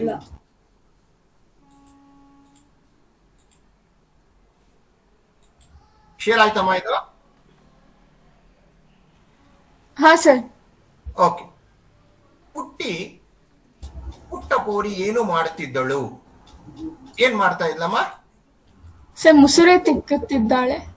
ಓಕೆಮ್ಮ. ಅಮ್ಮ ಎಲ್ಲಿ ಮಲಗಿದ್ದಾಳೆ? ಗುಡಿಸಲಿನಲ್ಲಿ. ಓಕೆ. ವಸಂತ, ಯಾರಿಗೆ ವಸಂತ ಮುಖ ತೋರಲಿಲ್ಲ? ನಿನ್ನ ಪ್ರೀತಿಯ ಪ್ರಶ್ನೆ ಹೇಳು ಮಗನೆ. ಕಮ್ಮಾರನಿಗೆ, ಕುಂಬಾರನಿಗೆ, ನೇಕಾರನಿಗೆ ಮತ್ತು ಕೇರಿಯ ಮಾರನಿಗೆ ವಸಂತ ಮುಖ ತೋರಲಿಲ್ಲ. ಸಾಕ ಮಗನೆ? ಹಾ ಸರ್. ಓಕೆ, ನೆಕ್ಸ್ಟ್ ಇನ್ನೊಂದು ಪ್ರಶ್ನೆ. ಪುಟ್ಟಿಯ ಪ್ರಶ್ನೆಗಳೇನು? ಪುಟ್ಟಿಯು ಗುಡಿಸಲಿನೊಳಗೆ ಬರಲು ವಸಂತ ಹೆದರಿದನೆ ಅಥವಾ ಹರಿದ ಚಿಂದಿ ಬಟ್ಟೆಗಳ ಕಂಡು ಮರುಗಿದನೆ ಎಂದು ಪ್ರಶ್ನೆಗಳಿವೆ. ಪ್ರಶ್ನಿಸುವಳು. Okay, next. ಈ ಕವನದಲ್ಲಿ ಪ್ರಕೃತಿಯ ಸಂಭ್ರಮ ಹೇಗೆ ವ್ಯಕ್ತವಾಗಿದೆ? ಕವಿಯತ್ರಿಯು ಪ್ರಕೃತಿಯ ಸೊಬಗಿನಲ್ಲಿ ನಮ್ಮ ಕಷ್ಟಗಳನ್ನು ವಿವರಿಸುವ ಯತ್ನದಲ್ಲಿದ್ದಾರೆ. ಶ್ರೀಮಂತ ಮನೆಯ ಅಂಗಳದಲ್ಲಿ ಮಾವಿನ ಮರವು ಮೈತುಂಬಿ ನಿಂತಿದೆ. ಹಕ್ಕಿಗಳು ಸಂತೋಷದಿಂದ ರೆಕ್ಕೆ ಬಿಚ್ಚಿ ಹಾರುತ್ತಿವೆ. ಕೋಗಿಲೆಗಳು ಮನದುಂಬಿ ಹಾಡುತ್ತಿವೆ. ಇಲೆಯ ಸಂಭ್ರಮಕ್ಕೆ ಕಡಲು ಉಕ್ಕಿ ಹರಿಯುತ್ತಿದೆ. ಕಂದಮ್ಮ, ಇಲ್ಲಿ ನಾನು ಪ್ರಕೃತಿಯ ಸಂಭ್ರಮ ಮಾತ್ರ ಕೇಳಿದ್ದಾರೆ, ಆಯ್ತಾ ಪುಟ್ಟು? ಇಲ್ಲಿ ಯಾವುದೇ ಕಾರಣಕ್ಕೂ ನಾವು ಗುಡಿಸಲಿನೊಳಗೆ ಇರುವಂತ ಕಷ್ಟನ ನಾವು ಬರೀಲಿಕ್ಕೆ ಆಗಲ್ಲ. ಆಯ್ತಮ್ಮ? ಹಾ ಸರ್. ಅದಕ್ಕೋಸ್ಕರ ಇಲ್ಲಿ ಮಾವಿನ ಮರ ಮೈ ತುಂಬಿರುವಂತಹದ್ದು, ಹಕ್ಕಿಗಳು ಸಂತೋಷವಾಗಿ ರೆಕ್ಕೆ ಬಿಚ್ಚಿ ಹಾರ್ತಾ ಇರುವಂತಹದ್ದು, ಕೋಗಿಲೆ ಮನೆ ತುಂಬಿ ಹಾಡ್ತಾ ಇರುವಂತಹದ್ದು, ಅಷ್ಟೇ ಅಲ್ಲ ಸಂಭ್ರಮದಿಂದ ಕಡಲು ಹುಕ್ತಾ ಇದೆ. ಇಷ್ಟು ವಿಚಾರಗಳನ್ನ ನಾವು ಬರಿಬೇಕಾಗುತ್ತೆ. ಇವೆಲ್ಲವೂ ಸಹ ನಿನ್ಗೆ ಪದ್ಯದಲ್ಲಿ ಸಿಗುತ್ತಲ್ಲಮ್ಮ? ಹಾ ಹೌದು ಸರ್. ಹುಕ್ಕಿದ್ಯಾ ನಿನ್ನ ಹತ್ರ? ಹಾ ಸರ್ ಇದೆ. ಪಕ್ಕದಲ್ಲೇ ಇದೆಯಾ? ಹಾ ಸರ್. ಪದ್ಯ ಓದ್ಬಿಡು ನೋಡೋಣ ಒಮ್ಮೆ, ಎಲ್ರಿಗೂ ಗೊತ್ತಾಗತ್ತೆ, ಎಲ್ರಿಗೂ ಖುಷಿ ಆಗತ್ತೆ. ಹಾ ಸರ್, 1 ನಿಮಿಷ. ದೂರ ಇದೆಯಾ ಹತ್ರ ಇದೆಯಾ? ಸರ್ ಓಪನ್ ಮಾಡ್ತೀನಿ, 1 ನಿಮಿಷ. ಲಾಸ್ಟ್ ಇನ್ ಸ್ಕೂಲ್ ಯಾವುದು sir? JSS public school sir. ಯಾವುದು? HSR the? ಹಾ ಸರ್, HSR. ಓ ಮಹೇಶ್ ಇಲ್ಲ ಸರ್, ಇವ್ರದ್ದು ನಮ್ಮ ಮಹೇಶ್ ಸಾರು, ಬಸವಣ್ಣಪ್ಪ ಸಾರು, ಬಸವರಾಜ್ ಸಾರು.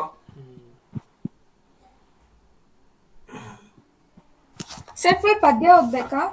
ಪದ್ಯ ಓದು ಮಗನೆ. ಹಾ ಸರ್. ವಸಂತ ಮುಖ ತೋರಲಿಲ್ಲ. ಒಡೆಯನ ಅಂಗಳದಲ್ಲಿ ಮೈದುಂಬಿ ನಿಂತ ಮಾವಿನ ಮರಗಳು, ರೆಕ್ಕೆ ಬೆಚ್ಚಿ ಹಾರುವ ಹಕ್ಕಿಗಳು, ಮನದುಂಬಿ ಹಾಡುವ ಕೋಗಿಲೆಗಳು, ಕಡಲುಕ್ಕಿ ಹರಿಯುವ ಸಂಭ್ರಮ ಇಲೆಗೆ. ಇದಕ್ಕೇನಾಗಿದೆ ಈ ಪುಟ್ಟ ಪೋರಿಗೆ? ಒಳ ಹೊರಗಿನ ಸಂಭ್ರಮದಲ್ಲಿ ಬಟ್ಟೆ ಮೇಲೆ ಬಣ್ಣದ ಚಿಟ್ಟೆ, ಚಿತ್ತಾರ ಬಿಡಿಸಿದ ನವಿಲು, ಹೊರಗೆ ಇವಳು ಹಾಲುಗಲ್ಲದ ಹಸುಳೆ, ಮುಸುರೆ ತಿಕ್ಕುತ್ತಿದ್ದಾಳೆ.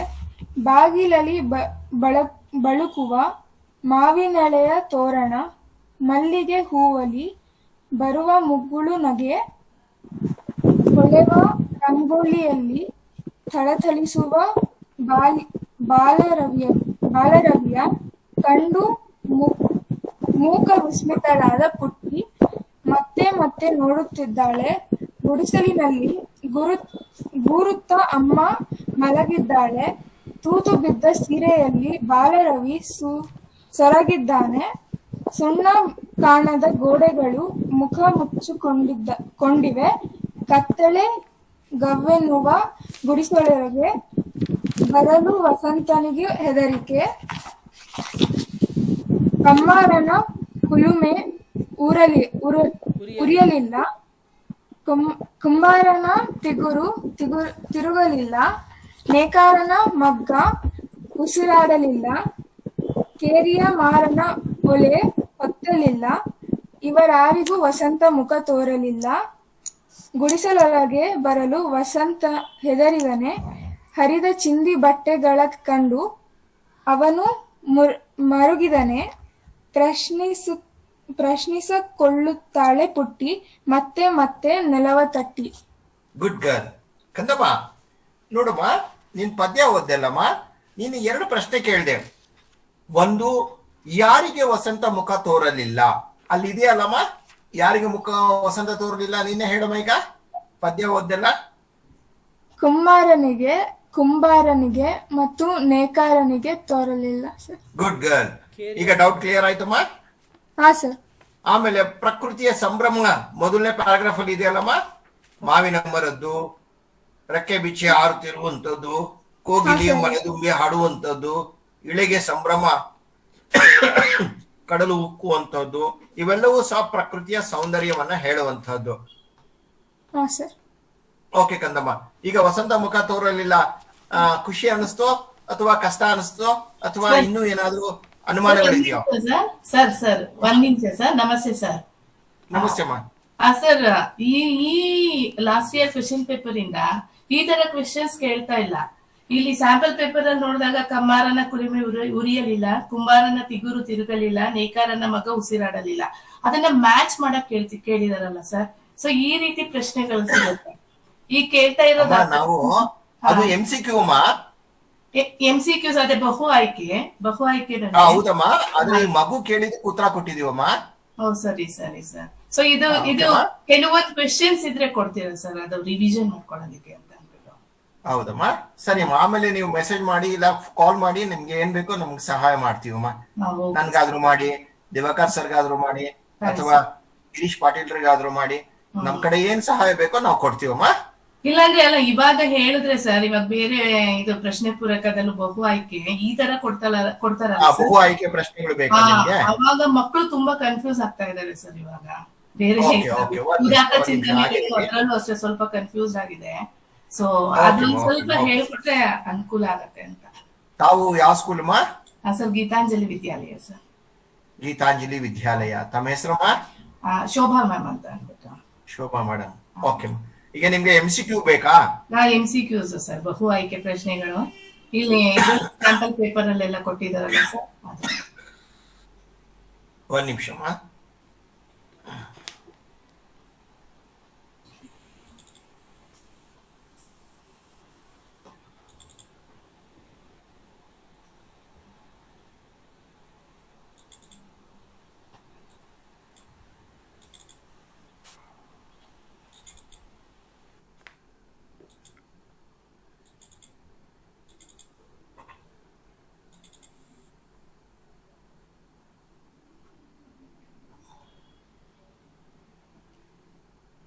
ಯಾವುದು ನಿಮಗೆ ಅನುಮಾನ ಇರೋದಮ್ಮ? ಅದೇ ಸರ್, ಅದೇ ಪ್ರಶ್ನೆಗಳು ಇದೇ ತರ ರಿಪೀಟ್ ಆಗುತ್ತಾ ಇಲ್ಲ ಮಧ್ಯದಲ್ಲಿ ಯಾವ ತರ ಪ್ರಶ್ನೆಗಳು ಸಿಗುತ್ತೆ ಅಂತಂದ್ರೆ ಮಕ್ಕಳು ತುಂಬಾ ಪೂರ್ತಿ ಪಾಠನ ನೋಡಮ್ಮ, ಒಂದೇ ಓಪನ್ ಮಾಡ್ತೀನಮ್ಮ. ಹಾ ಸರ್. ಯಾವುದು ನಮ್ಮ ವಸಂತ ಮುಖ ತೋರಲಿಲ್ಲ, ಅದನ್ನೇ ತಗೊಳ್ತೀನಿ ಅಮ್ಮ. ಓಕೆ ಅಮ್ಮ, ಇಲ್ಲಿದೆ ನೋಡಮ್ಮ. ಹಾ ಸರ್, ಕೆಳಗಡೆ ಇದೆ. ಇಲ್ಲಿ ನೋಡಿ, ಒಡೆಯನ ಅಂಗಳದಲ್ಲಿ ಮೈ ತುಂಬಿ ನಿಂತ ಮಾವಿನ ಮರಗಳು, ರೆಕ್ಕೆ ಬಿಚ್ಚಿ ಹಾರುವ ಹಕ್ಕಿಗಳು, ಮನದುಂಬಿ ಹಾಡುವ ಕೋಗಿಲೆಗಳು, ಕಡಲುಕ್ಕಿ ಹರಿಯುವ ಸಂಭ್ರಮದ ಈಳೆಗೆ. ಈ ಪದ್ಯ ಭಾಗದಲ್ಲಿ ನಮಗೆ ತಿಳಿದಿರುವ ಬರುವ ಋತುಮಾನದ ಕಾಲಗಳು ಯಾವ್ಯಾವ ಋತುಮಾನ ಕಾಲ ಇರ್ಬೋದು? ಈಗ ಪ್ರಶ್ನೆ, ಚಳಿಗಾಲ, ವಸಂತ ಮಾಸ, ಆಷಾಢ ಮಾಸ, ಮಳೆಗಾಲ ಯಾವ್ದು ಬಂದಿರಬಹುದು?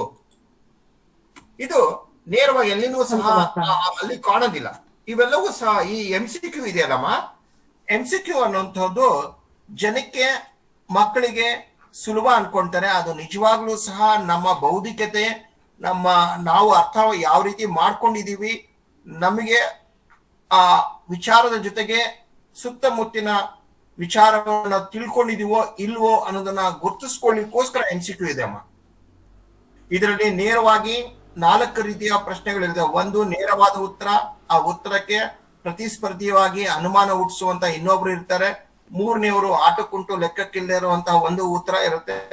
ನೆಕ್ಸ್ಟ್ ಒಬ್ಬ ತಮಾಷೆ ಮನುಷ್ಯನ್ ತರ ಸೇರಿಸ್ಬಿಟ್ಟಿರ್ತಾರೆ. 4 ಕೊಡ್ತಾ ಹೋಗ್ತಾರೆ. ನೋಡಿ, ಈಗ ಸಾಮಾನ್ಯವಾಗಿ ಇವೆಲ್ಲವೂ ಸಹ ವಸಂತ ಮಾಸದ ಒಂದು ಋತುಮಾನವನ್ನ ಹೇಳ್ತಾ ಹೋಗ್ತಾರೆ. ಇದು ನಮ್ಗೆ ವಸಂತ ಮಾಸ ಅಂದ್ರೆ ಏನು ಅನ್ನೋದು ನಮ್ಗೆ ಗೊತ್ತಿದ್ರೆ ಮಾತ್ರ ನಾವು ಉತ್ತರವನ್ನ ಬರ್ಲಿಕ್ಕಾಗುತ್ತೆ. ಈ ಪದ್ಯ ಹೇಳ್ಬೇಕಾದ್ರೇನೆ ಟೀಚರು ನಮ್ಗೆ ಹೇಳ್ಬಿಟ್ಟಿರ್ತಾರೆ ವಸಂತ ಮಾಸ ಸಂಭ್ರಮದ ವರ್ಣನೆ ಅಂತ ಅಂದ್ಬಿಟ್ಟು ನಮ್ಗೆ ತಿಳಿ ಹೇಳಿರ್ತಾರೆ. ಅದಕ್ಕೆ ನಮ್ಗೆ ಗೊತ್ತಿರುತ್ತೆ, ನಾವು ಬರ್ದ್ಬಿಡ್ತೀವಿ. ನೆಕ್ಸ್ಟ್, ಈಗ ಮಕ್ಕಳೇ ಯಾರಾದ್ರೂ ಉತ್ತರ ಕೊಡ್ಬೇಕಾಗತ್ತೆ. ಚಿತ್ತಾರ ಬಿಡಿಸಿದ ನೆವಿಲು, ಹೊರಗೆ ಇವಳು ಹಾಲು ಗಲ್ಲದ ಹಸುಳೆ ಮುಸುರೆ ತಿಕ್ಕುತ್ತಿದ್ದಾಳೆ. ಹಸುಳೆ ಮುಸುರೆ ತಿಕ್ಕುವ ಕಾರಣ ಏನ್ ಕಾರಣ ಇರಬಹುದು? ಈ 4 ಕಾರಣಗಳಿಂದ ಕೊಟ್ಟಿದೆ.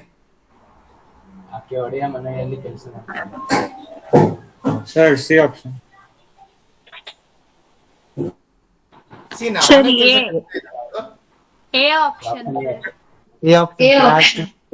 ಕೆಲಸ ಮಾಡುತ್ತಿದ್ದಾಳೆ. ಯಾಕೆಂದ್ರೆ ಆಕೆ ಬಾಲ ಕಾರ್ಮಿಕಳಾಗಿ ಅವಳಿಗೆ ಬಡವಳಾದ ಕಾರಣ ಅವಳು ಯಜಮಾನನ ಮನೆಯಲ್ಲಿ ಕೆಲಸ ಮಾಡ್ತಿದ್ದಾಳೆ. ಇಲ್ಲಿ 4 ಉತ್ತರದಲ್ಲಿ ಇರುವಂತಹ ಈ 4 ಉತ್ತರಕ್ಕೆ ಸರಿಯಾಗಿ ಹತ್ತಿರವಾದಂತದ್ದು ಈ ಒಂದು ಉತ್ತರ. ಆಯ್ತಪ್ಪ. ನೆಕ್ಸ್ಟ್, ಬಾಗಿಲಲ್ಲಿ ಬಳುಕುವ ಮಾವಿನೆಲೆಯ ತೋರಣ, ಮಲ್ಲಿಗೆ ಹೂವಿನಲ್ಲಿ ಬೀರುವ ಮುಗುಳುನಗೆ, ಹೊಳೆಯುವ ರಂಗೋಲಿಯಲ್ಲಿ ಎಲ್ಲವೂ ಕಂಡು ಬರುವುದು. ಇವೆಲ್ಲವೂ ಎಲ್ಲಿ ಕಂಡು ಬರುತ್ತೆ?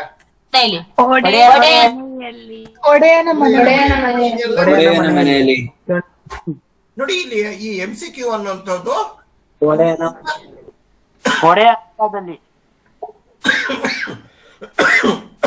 ಆಪ್ಷನ್ ಎಲ್ಲವೂ ಸಹ ನಮ್ಗೆ ಆ ಪದ್ಯ ಓದಿದ ತಕ್ಷಣ ನಮ್ಗೆ ಬರ್ತಾ ಹೋಗುತ್ತೆ. Okay, next.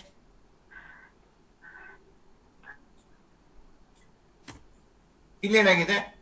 ಗುಡಿಸಿಲಿನಲ್ಲಿ ಗೂರುತ್ತ ಅಮ್ಮ ಮಲಗಿದ್ದಾಳೆ, ತೂತು ಬಿದ್ದ ಸೀರೆಯಲ್ಲಿ ಬಾಲರವಿ ಸೊರಗಿದ್ದಾನೆ, ಸುಣ್ಣ ಕಾಣದ ಗೋಡೆಗಳ ಮುಖ ಮುಚ್ಚಿಕೊಂಡಿವೆ, ಕತ್ತಲೆ ಎನ್ನುವ ಗುಡಿಯೊಳಗೆ. ಈ ಸನ್ನಿವೇಶದಿಂದ ನಮಗೆ ತಿಳಿ ಬರುವುದೇನು?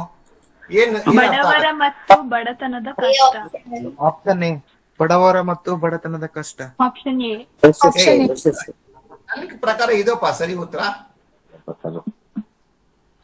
ಸರಿ, ಆಪ್ಷನ್ ಎ. ಇದು ಯಾಕೆ ಸರಿ ಆಗಲ್ಲ? ಬಡತನದ ಕಷ್ಟ ಕೊಟ್ಟಿದ್ದಾರೆ. ಬಡತನ ಅಂದ್ರೆ ಕಷ್ಟನೋ ಸುಖನೋ? ಕಷ್ಟ. ಕಷ್ಟ ಸರ್. ನಾನು ಬಡತನ ಅಂದ್ರೆ ತುಂಬಾ ಸುಖ ಅನ್ಕೊಂಡಿದ್ದಪ್ಪ.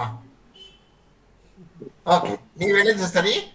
ಇಲ್ಲಿ ಬಡತನ ಮತ್ತು ಬಡವರ ಕಷ್ಟ ಗೊತ್ತಾಗ್ತಾ ಹೋಗುತ್ತೆ. ಗೊತ್ತಾಯ್ತಪ್ಪ? ನೋಡಿ, ಇಲ್ಲಿ ನೋಡಿ, ಕಮ್ಮಾರನ ಕುಲಿಮೆ ಉಲಿಯಲಿಲ್ಲ, ಕುಂಬಾರನ ತಿರುಗಲಿಲ್ಲ, ನೇಕಾರನ ಮಗ್ಗ ಉಸಿರಾಡಲಿಲ್ಲ, ಕೇರಿ ಮಾರನ ಒಲೆ ಹೊತ್ತಲಿಲ್ಲ, ಇವರ್ಯಾರಿಗೂ ವಸಂತ ಮುಖ ತೋರಲಿಲ್ಲ. ಲಾಸ್ಯ ಸರ್.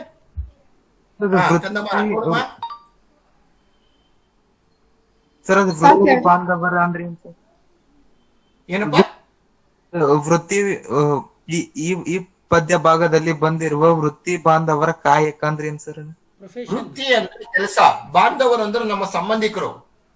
ಅವ್ರ ಪ್ರೊಫೆಷನ್ ಏನಂತ ನೋಡ್ಬೇಕಲ್ಲಿ. ವೃತ್ತಿ ಬಾಂಧವರು ಅಂದ್ರೆ ನಮ್ಮ ಜೊತೆಲಿ ಇರುವಂತವ್ರು, ನಮ್ಮ ರೀತಿಯ ಕೆಲಸ ಮಾಡುವಂತವ್ರು. ಇಲ್ಲಿ ಕುಂಬಾರ, ನೇಕಾರ, ಮಾರ, ಕಮ್ಮಾರ ಇವರೆಲ್ಲರೂ ಸಹ ನಮ್ಮವರು ಅಲ್ವಾ? ಬಾಂಧವರು ಅಂದ್ರೆ ನಮ್ಮ ಸಂಬಂಧಿಕರು ಅನ್ನೋ ಅರ್ಥದಲ್ಲಿ ನಾವು ಬಳಸ್ತೀವಿ. ಇದ್ರಲ್ಲಿ ಸರಿಯಾದಂತ ಉತ್ತರ ಯಾವ್ದೇ? ಸರ್ 1 ಮತ್ತೆ 3. ಯಾಕೆ ಎರಡನೇದಿಲ್ಲ ಸರ್? ಕುಂಬಾರ ಕುಂಬಾರ ಅಡುಗೆ ಆಹಾರ ತಯಾರಿಕೆ ಮಾಡೋದು. ಅಲ್ಲಪ್ಪ, ಕುಂಬಾರ ಮಡಿಕೆ ಕೊಟ್ಟಿರ್ತಾನಪ್ಪ, ಅದ್ರಲ್ಲಿ ಅಡಿಗೆ ಮಾಡಕ್ ಆಗೋದು? ಆಹಾರ ತಯಾರಿಕೆ ಅದು. ಹೌದಪ್ಪ, ಮಡಿಕೆಯಲ್ಲಿ ಆಹಾರ ತಯಾರಿ ಮಾಡ್ತೀವಲ್ಲ, ಅದು ಸರಿ ಅಂತ ಯಾಕ ಹೇಳ್ಬಾರ್ದು? ಸರ್, ಅವರು ಮಾಡಿ ಮಾರ್ತಾರೆ, ಆದ್ರೆ ಅಡ್ಗೆ ಮಾಡ್ಲಿಕ್ಕೆ ಬೇರೆ ಕೆಲ್ಸದವ್ರು ಇರ್ತಾರೆ. ಇವ್ರ ಕೆಲ್ಸ ಬರೀ ಮಡಿಕೆ ಮಾಡೋದ್ ಮಾತ್ರ. Good girl. ಓಕೆ ಮಾ, ಅಂದ್ರೆ ಇವೆಲ್ಲ ಲಾಜಿಕ್ ಆಗಿ. ಓಕೆ, ಇದು ಒಂದು ಕಮ್ಮಾರ ಮಾಡೋನು ಕುಲುಮೆ ಅಥವಾ ಕಬ್ಬಿಣದ ಕೆಲಸ, ನೇಕಾರ ಬಟ್ಟೆ ಮಾಡುವಂಥದ್ದು. ಅದಕ್ಕೆ ಇಲ್ಲೇನಾಗಿದೆ, 1 ಮತ್ತು 3ನೇಯ ಈ ವಾಕ್ಯ ಮಾತ್ರ ಸರಿಯಾಗಿದೆ ಅನ್ನೋದನ್ನ ಉತ್ತರಿಸಬೇಕಾಗುತ್ತೆ. ಓಕೆ, ಏನ ಡೌಟ್ ಇದೆಯಾ? ಇಲ್ಲ ಸರ್. ಇಲ್ಲ ಸರ್. ಇಲ್ಲ ಸರ್. ಆಯ್ತು ಸರ್. ಸರ್ಜಿ, ಇನ್ನೇನಾದ್ರೂ ಅನುಮಾನಗಳಿದ್ರೆ ಕೇಳ್ಬೋದು. ನಮ್ಮ ಶಿಕ್ಷಕ ಮಿತ್ರರೆಲ್ಲರೂ ಸಹ ಸಹಾಯ ಮಾಡ್ತಾರೆ ನಿಮ್ಗೆ. ಸರ್, ಒಂದು ಇನ್ ಜನರಲ್ ಕ್ವಶನ್ ಸರ್ ಇದು. ನಾವು ಪೇಪರ್ ಕೊಡ್ತೀವಲ್ಲ, ಈಗ ನಮ್ಗೆ section A B C D ಈ ತರ ಇರುತ್ತೆ. ನಾವು ಪ್ರತಿ ಸೆಕ್ಷನ್ನಿಗೂ ಎಷ್ಟೆಷ್ಟು ಹೊತ್ತು ಕೊಡ್ಬೇಕು, ಎಷ್ಟೆಷ್ಟು ಟೈಮ್ ಕೊಡ್ಬೇಕು, ಸೊ ದಟ್ ನಾವು 2 times ಚೆಕ್ ಮಾಡ್ಬೋದು ಎಂಡ್ ಅಲ್ಲಿ ಯಾವ್ಯಾವ ಸೆಕ್ಷನ್ ಎಷ್ಟು ಟೈಮ್ ಕೊಡ್ಬೇಕು. ನೋಡಪ್ಪ, 3ನೇ ತಾರೀಕು ಅದ್ರ ಬಗ್ಗೆ ಹೇಳ್ತೇನಮ್ಮ. Okay okay sir. Okay okay sir. ಬೇಕಾದ್ರೆ ಒಮ್ಮೆ ನಿಮ್ಗೆ ಕ್ವಶನ್ ಪೇಪರ್ ಪ್ಯಾಟರ್ನ್ ಒಂದು ತೋರಿಸ್ಬಿಡುತ್ತೆ, ನೋಡಮ್ಮ. Okay sir. ಉಳಿದಿರೋದನ್ನೆಲ್ಲ ಮಾಸ್ಟ್ರು ಹೇಳ್ತಾರೆ ಸವಿವರವಾಗಿ. Okay sir. ಇದು ಫಸ್ಟ್ ಸೀನ್ ಪ್ಯಾಸೇಜ್ ಬರುತ್ತೆ, 15 ನಿಮಿಷ ತಗೊಳ್ಬಹುದು. 2ನೇದಕ್ಕೂ 15 ನಿಮಿಷ ತಗೊಳ್ಬಹುದು. 3ನೇದಕ್ಕೆ 10 ನಿಮಿಷ, 3ನೇದಕ್ಕೆ 10 ನಿಮಿಷ, 4ನೇದಕ್ಕೆ ಇದೆಲ್ಲ ನಿಮಿಷಗಳು 90 ನಿಮಿಷ. ಒಟ್ಟು ಇಲ್ಲಿ ಬರೋಷ್ಟಕ್ಕೆ 120 ನಿಮಿಷ ಆಗಿರುತ್ತೆ. ಒಟ್ಟು ನಿಮ್ಗೆ ಇನ್ನು 20 ನಿಮಿಷದ ಸಮಯ ಉಳಿದಿರುತ್ತಮ್ಮ, ಕರೆಕ್ಟ್ ಆಗಿ ನೀನು ಪ್ಲಾನ್ ಮಾಡ್ಕೊಂಡ್ರೆ. ಆಯ್ತಮ್ಮ? Okay sir. ಓಕೆಮ್ಮ. ಮತ್ತೆ ಇನ್ನೇನು ಕೇಳೋದಿದ್ಯಾ? ಏನಿಲ್ಲ ಸರ್. ಓಕೆ, ಎಲ್ಲ ಮಕ್ಕಳಿಗೂ ಸಹ ಧನ್ಯವಾದಗಳು. ಮತ್ತೆ ಇನ್ನ ಹೆಚ್ಚಿನ ಮಾಹಿತಿಯನ್ನ ನಮ್ಮ ಗೆಳೆಯರು, ಹಿರಿಯರು, ಮಾರ್ಗದರ್ಶಕರು ಆದಂತಹ ಗಿರೀಶ್ ಪಾಟೀಲ್ರವರು, ದಿವಾಕರ್ ಅವರು, ನಾಗರಾಜ್ ಅವರು ಇನ್ನೇನಾದರೂ ಮಕ್ಕಳಿಗೆ ಸಂದೇಶ ಕೊಡೋದಿದ್ರೆ ಕೊಡ್ಬೋದು ಅಂತ ವಿನಂತಿಸ್ಕೊಂತ ನನ್ನ 2 ಮಾತನ್ನ ಮುಗಿಸ್ಕೊಳ್ತೀನಿ. ಮಕ್ಕಳಿಗೆ ಏನಾದರೂ ಪ್ರಶ್ನೆಗಳಿದೆಯಾ? ಇನ್ನು ಏನಾದರೂ ಕೊನೆಯದಾಗಿ? ಇಲ್ಲ ಸರ್. ಇಲ್ಲ ಸರ್, ಬೇರೆ ಪಠ್ಯ ಪೂರಕ ಪ್ರಶ್ನೆಗಳು ನಾಳೆ ಮಾಡ್ತೀರಾ ಸರ್? ಉದಾತ್ತ ಚಿಂತನೆಗಳು, ವಚನಗಳು. ಈಗ ನಾಳೆ ಪತ್ರಲೇಖನ ಮತ್ತು ಪ್ರಬಂಧ ಮತ್ತು ವರದಿ ಬಗ್ಗೆ ಚರ್ಚೆ ಮಾಡ್ತೇವೆ ನಾಳೆ. ಕ್ವೆಶನ್ಸ್ ಇತ್ತಲ್ಲ, ಅದೊಂಚೂರು ತೋರಿಸಿ ಸರ್, ಸ್ಕ್ರೀನ್ ಶಾಟ್ ತಗೊಳ್ತೀವಿ. ಯಾವುದೇಳಿ? ಈಗ ಪಠ್ಯ ಪೂರಕ ತೋರಿಸಿದ್ರಲ್ಲ, ಗ್ರೂಪಲ್ಲಿ ಶೇರ್ ಮಾಡ್ತೇವೆ, ತಗೊಳ್ಳಿ ಮೇಡಮ್. ಗ್ರೂಪಲ್ಲಿ ಶೇರ್. ಮತ್ತು ಲಾಸ್ಟ್ ಟೈಮು ಸರ್ ಮಾಲ್ತೆ ಸರು ಶೇರ್ ಮಾಡ್ತಾರೆ, ಮತ್ತು ನಾಗರಾಜ್ ಸರ್ ಕೂಡ ಒಂದು ಇಡೀ ಪೂರಕ ಪಾಠದ್ದೇ ಸೆಷನ್ ತೊಗೊಂಡಿದ್ರು. ಅವರು ಸುಮಾರು ಒಂದು 60 ಪ್ರಶ್ನೆಗಳನ್ನು ತೆಗೆದಿದ್ದಾರೆ. ಅದನ್ನು ಕೂಡ ಶೇರ್ ಮಾಡಲಿಕ್ಕೆ ಹೇಳ್ತೇವೆ, ತಗೊಳ್ಳಿ ಗ್ರೂಪಲ್ಲಿ. ಸರಿ ಸರ್, ಸರಿ. ಒಂದು ಮಕ್ಕಳೇ ನೆನ್ಪಿಟ್ಕೊಳ್ಳಿ, ಪೂರಕ ಪಾಠ ನೀವು ಎಲ್ಲವನ್ನು ಓದಬೇಕು, ಬರೀ ಪಾಠದ ಹಿಂದಿರೋ ಪ್ರಶ್ನೆಗಳಷ್ಟೇ ಅಲ್ಲ. ಓಕೆ, ಅಲ್ಲಿ ನಿಮಗೆ ಗದ್ಯ ಮತ್ತು ಗದ್ಯ ಭಾಗ ಪದ್ಯ ಭಾಗ ಇನ್ ಟೆಕ್ಸ್ಟ್ ಕ್ವಶನ್ಸ್ ಬರೋದಿಲ್ಲ, ಆದರೆ ಪೂರಕ ಪಾಠದಿಂದ ಬರುವ ಸಾಧ್ಯತೆ ಇರುತ್ತೆ. ಸೊ ಹಾಗಾಗಿ ಪೂರಕ ಪಾಠದ ಹಿಂಭಾಗದಲ್ಲಿರುವ ಪ್ರಶ್ನೆಗಳನ್ನು ಓದ್ಕೊಳ್ಳಿ, ಜೊತೆಗೆ ಆ ಪಾಠಗಳನ್ನು ಓದ್ಕೊಳ್ಳಿ ನೀವು. ಹಾಗೆ ಕೃತಿಕಾರ ಪರಿಚಯನೂ ಓದ್ಕೊಳ್ಳಿ. ಓಕೆ, ಮತ್ತು ಪ್ಯಾಸೇಜ್ ಬಗ್ಗೆ ಕೇಳ್ತಾ ಇದ್ದೀರಿ. ಸೀನ್ ಪ್ಯಾಸೇಜ್ ಇಲ್ಲೊಂದು ನೀವು ಚಾಟ್ ಬಾಕ್ಸಲ್ಲಿ ಹಾಕಿದ್ದೀರಾ. ಈ ಸೀನ್ ಪ್ಯಾಸೇಜಲ್ಲಿ ಈ ಪದ್ಯ ಬಂದಾಗ ಹೇಗೆ ಅಂಥೇಳಿ ಒಂದು ಯಾರೋ ಹೇಳ್ತಿದ್ರಿ, ಯಾರೊಬ್ಬರು ಫಸ್ಟ್ ಅದು ಪ್ಯಾಸೇಜ್ ಓದಿ. ನಾವು ನಿಮಗೆ ಒಂದು ಹೇಳೋ ಟ್ರಿಕ್ಸ್ ಏನಂದರೆ, ಫಸ್ಟ್ ಕ್ವಶನ್ಸ್ ಓದಬೇಕು, ಪ್ರಶ್ನೆಗಳನ್ನು ಸೀನ್ ಪ್ಯಾಸೇಜಲ್ಲಿ ಹೇಳ್ತಾ ಇರೋದು. ಓಕೆ, ಫಸ್ಟ್ ಪ್ರಶ್ನೆಗಳನ್ನು ಒಂದು ಸಲ ಓದ್ಕೊಳ್ಬೇಕು, ಅಲ್ಲಿರುವಂಥ 5 ಪ್ರಶ್ನೆಗಳನ್ನು ಓದ್ಕೊಂಡು ನೆಕ್ಸ್ಟ್ ಪ್ಯಾಸೇಜ್ಗೆ ಹೋಗಿ ಪ್ಯಾಸೇಜನ್ನು ಓದಿ. ಪ್ಯಾಸೇಜನ್ನು ಓದಿಕೊಂಡು ಅಗೇನ್ ಪ್ರಶ್ನೆಗಳಿಗೆ ಬನ್ನಿ, ನಿಮಗೆ ಸುಲಭವಾಗಿ ಉತ್ತರ ಸಿಕ್ಕುತ್ತೆ. ಓಕೆ, ಮತ್ತು ಈ ಪ್ಯಾಸೇಜಲ್ಲಿ ಒಂದು ಟ್ರಿಕ್ಸ್ ನಿಮಗೇನೆಂದರೆ, ಈಗ ಸೀನ್ ಪ್ಯಾಸೇಜಲ್ಲಿ ಒಂದು ಪ್ರಶ್ನೆಗೆ ಒಂದು ಉತ್ತರ ಒಂದು ವಾಕ್ಯದಲ್ಲಿ, ಸಾಮಾನ್ಯವಾಗಿ ಅಲ್ಲಿ ಒಂದು ವಾಕ್ಯದಲ್ಲಿ ಉತ್ತರ ಬರೆಯೋದಿರುತ್ತೆ. ನಿಮಗೆ ಅಲ್ಲಿ ಉತ್ತರ ಹುಡುಕುವಲ್ಲಿ ಏನಾದರೂ ಡೌಟ್ಸ್ ಬಂತು, ಈ ವಾಕ್ಯನ ಅಂದಾಗ ತೊಂದರೆ ಇಲ್ಲ, 2 ವಾಕ್ಯ ಬರೆದ್ರೂ ಸಮಸ್ಯೆ ಇಲ್ಲ. ಸೊ ಇದೊಂದು ಟ್ರಿಕ್ಸ್ ನೀವು ಬಳಸ್ಕೊಳ್ಬೋದು. ಒಂದು ವಾಕ್ಯದ ಬದಲಾಗಿ ಇನ್ನೊಂದು ವಾಕ್ಯ ಹೆಚ್ಚಾಗಿ ಬರೆದ್ರೂ ಸಮಸ್ಯೆ ಇಲ್ಲ ಅಂತ. ನಿಮಗೆ ಅಂಕ ಕಳೆದುಕೊಳ್ಳೋದು ಉಳಿಯುತ್ತೆ, ಅಂದರೆ ಅಂಕ ಬರುತ್ತೆ ನಿಮಗೆ. ಓಕೆ, ಡೌಟ್ಸ್ ಇದ್ದಾಗ +1 ಸೆಂಟೆನ್ಸ್ ಎಕ್ಸ್ಟ್ರಾ ಬರೆದ್ರೂ ಸಮಸ್ಯೆ ಇಲ್ಲ, ಮೇಲಿನ ವಾಕ್ಯ ಅಥವಾ ಕೆಳಗಿನ ವಾಕ್ಯ ಸೇರಿಸ್ಕೊಂಡು ಬರೆದ್ರೆ ತೊಂದರೆ ಇಲ್ಲ. ಓಕೆ, ಸೊ ಇದನ್ನು ಫಾಲೋ ಮಾಡಿ. ಫಸ್ಟ್ ಪ್ರಶ್ನೆಗಳನ್ನು ಓದಿ, ಆಮೇಲೆ ಪ್ಯಾಸೇಜನ್ನು ಓದ್ಕೊಳ್ಳಿ, ಅಗೇನ್ ಪ್ರಶ್ನೆಗೆ ಬನ್ನಿ, ನಿಮಗೆ ಸುಲಭವಾಗಿ ಆನ್ಸರ್ ಸಿಗೋ ಸಾಧ್ಯತೆ ಇರುತ್ತೆ. ಓಕೆ, ಮತ್ತೇನಾದರೂ ಡೌಟ್ಸ್ ಇದೆಯಾ? ಇಲ್ಲ ಸರ್. ನಾಳೆ ಅದೇ 6 ಗಂಟೆಗೆ ಪತ್ರಲೇಖನ ಪ್ರಬಂಧ ವರದಿ ಬಗ್ಗೆ ಚರ್ಚೆ ಮಾಡ್ತೇವೆ. ಸೊ ಬೇಗ ಜಾಯಿನ್ ಆಗಬೇಕು ನೋಡಿ. ಇವತ್ತು 5:55ಕ್ಕೆ ಫುಲ್ ಆಗಿಬಿಟ್ಟಿತ್ತು, 101 ನಮ್ಮ ಲಿಮಿಟ್ ಇರೋದು. ಹಾಗೆ ನಾಳೆ ಸ್ವಲ್ಪ ಟ್ರೈ ಮಾಡ್ತೇವೆ, ಯೂಟ್ಯೂಬ್ ಲಿಂಕ್ ಏನಾದರೂ ಕೊಡ್ಲಿಕ್ಕೆ ಸಾಧ್ಯ ಆಗುತ್ತಾ ಲೈವ್, ನಾವು ಪ್ರಯತ್ನ ಮಾಡ್ತೇವೆ. ನಾವು ಸ್ವಲ್ಪ ಟೆಕ್ನಿಕಲಿ ಸ್ವಲ್ಪ ಹಿಂದೆ ಇದ್ದೇವೆ, ಸೊ ಪ್ರಯತ್ನ ಮಾಡ್ತೇವೆ.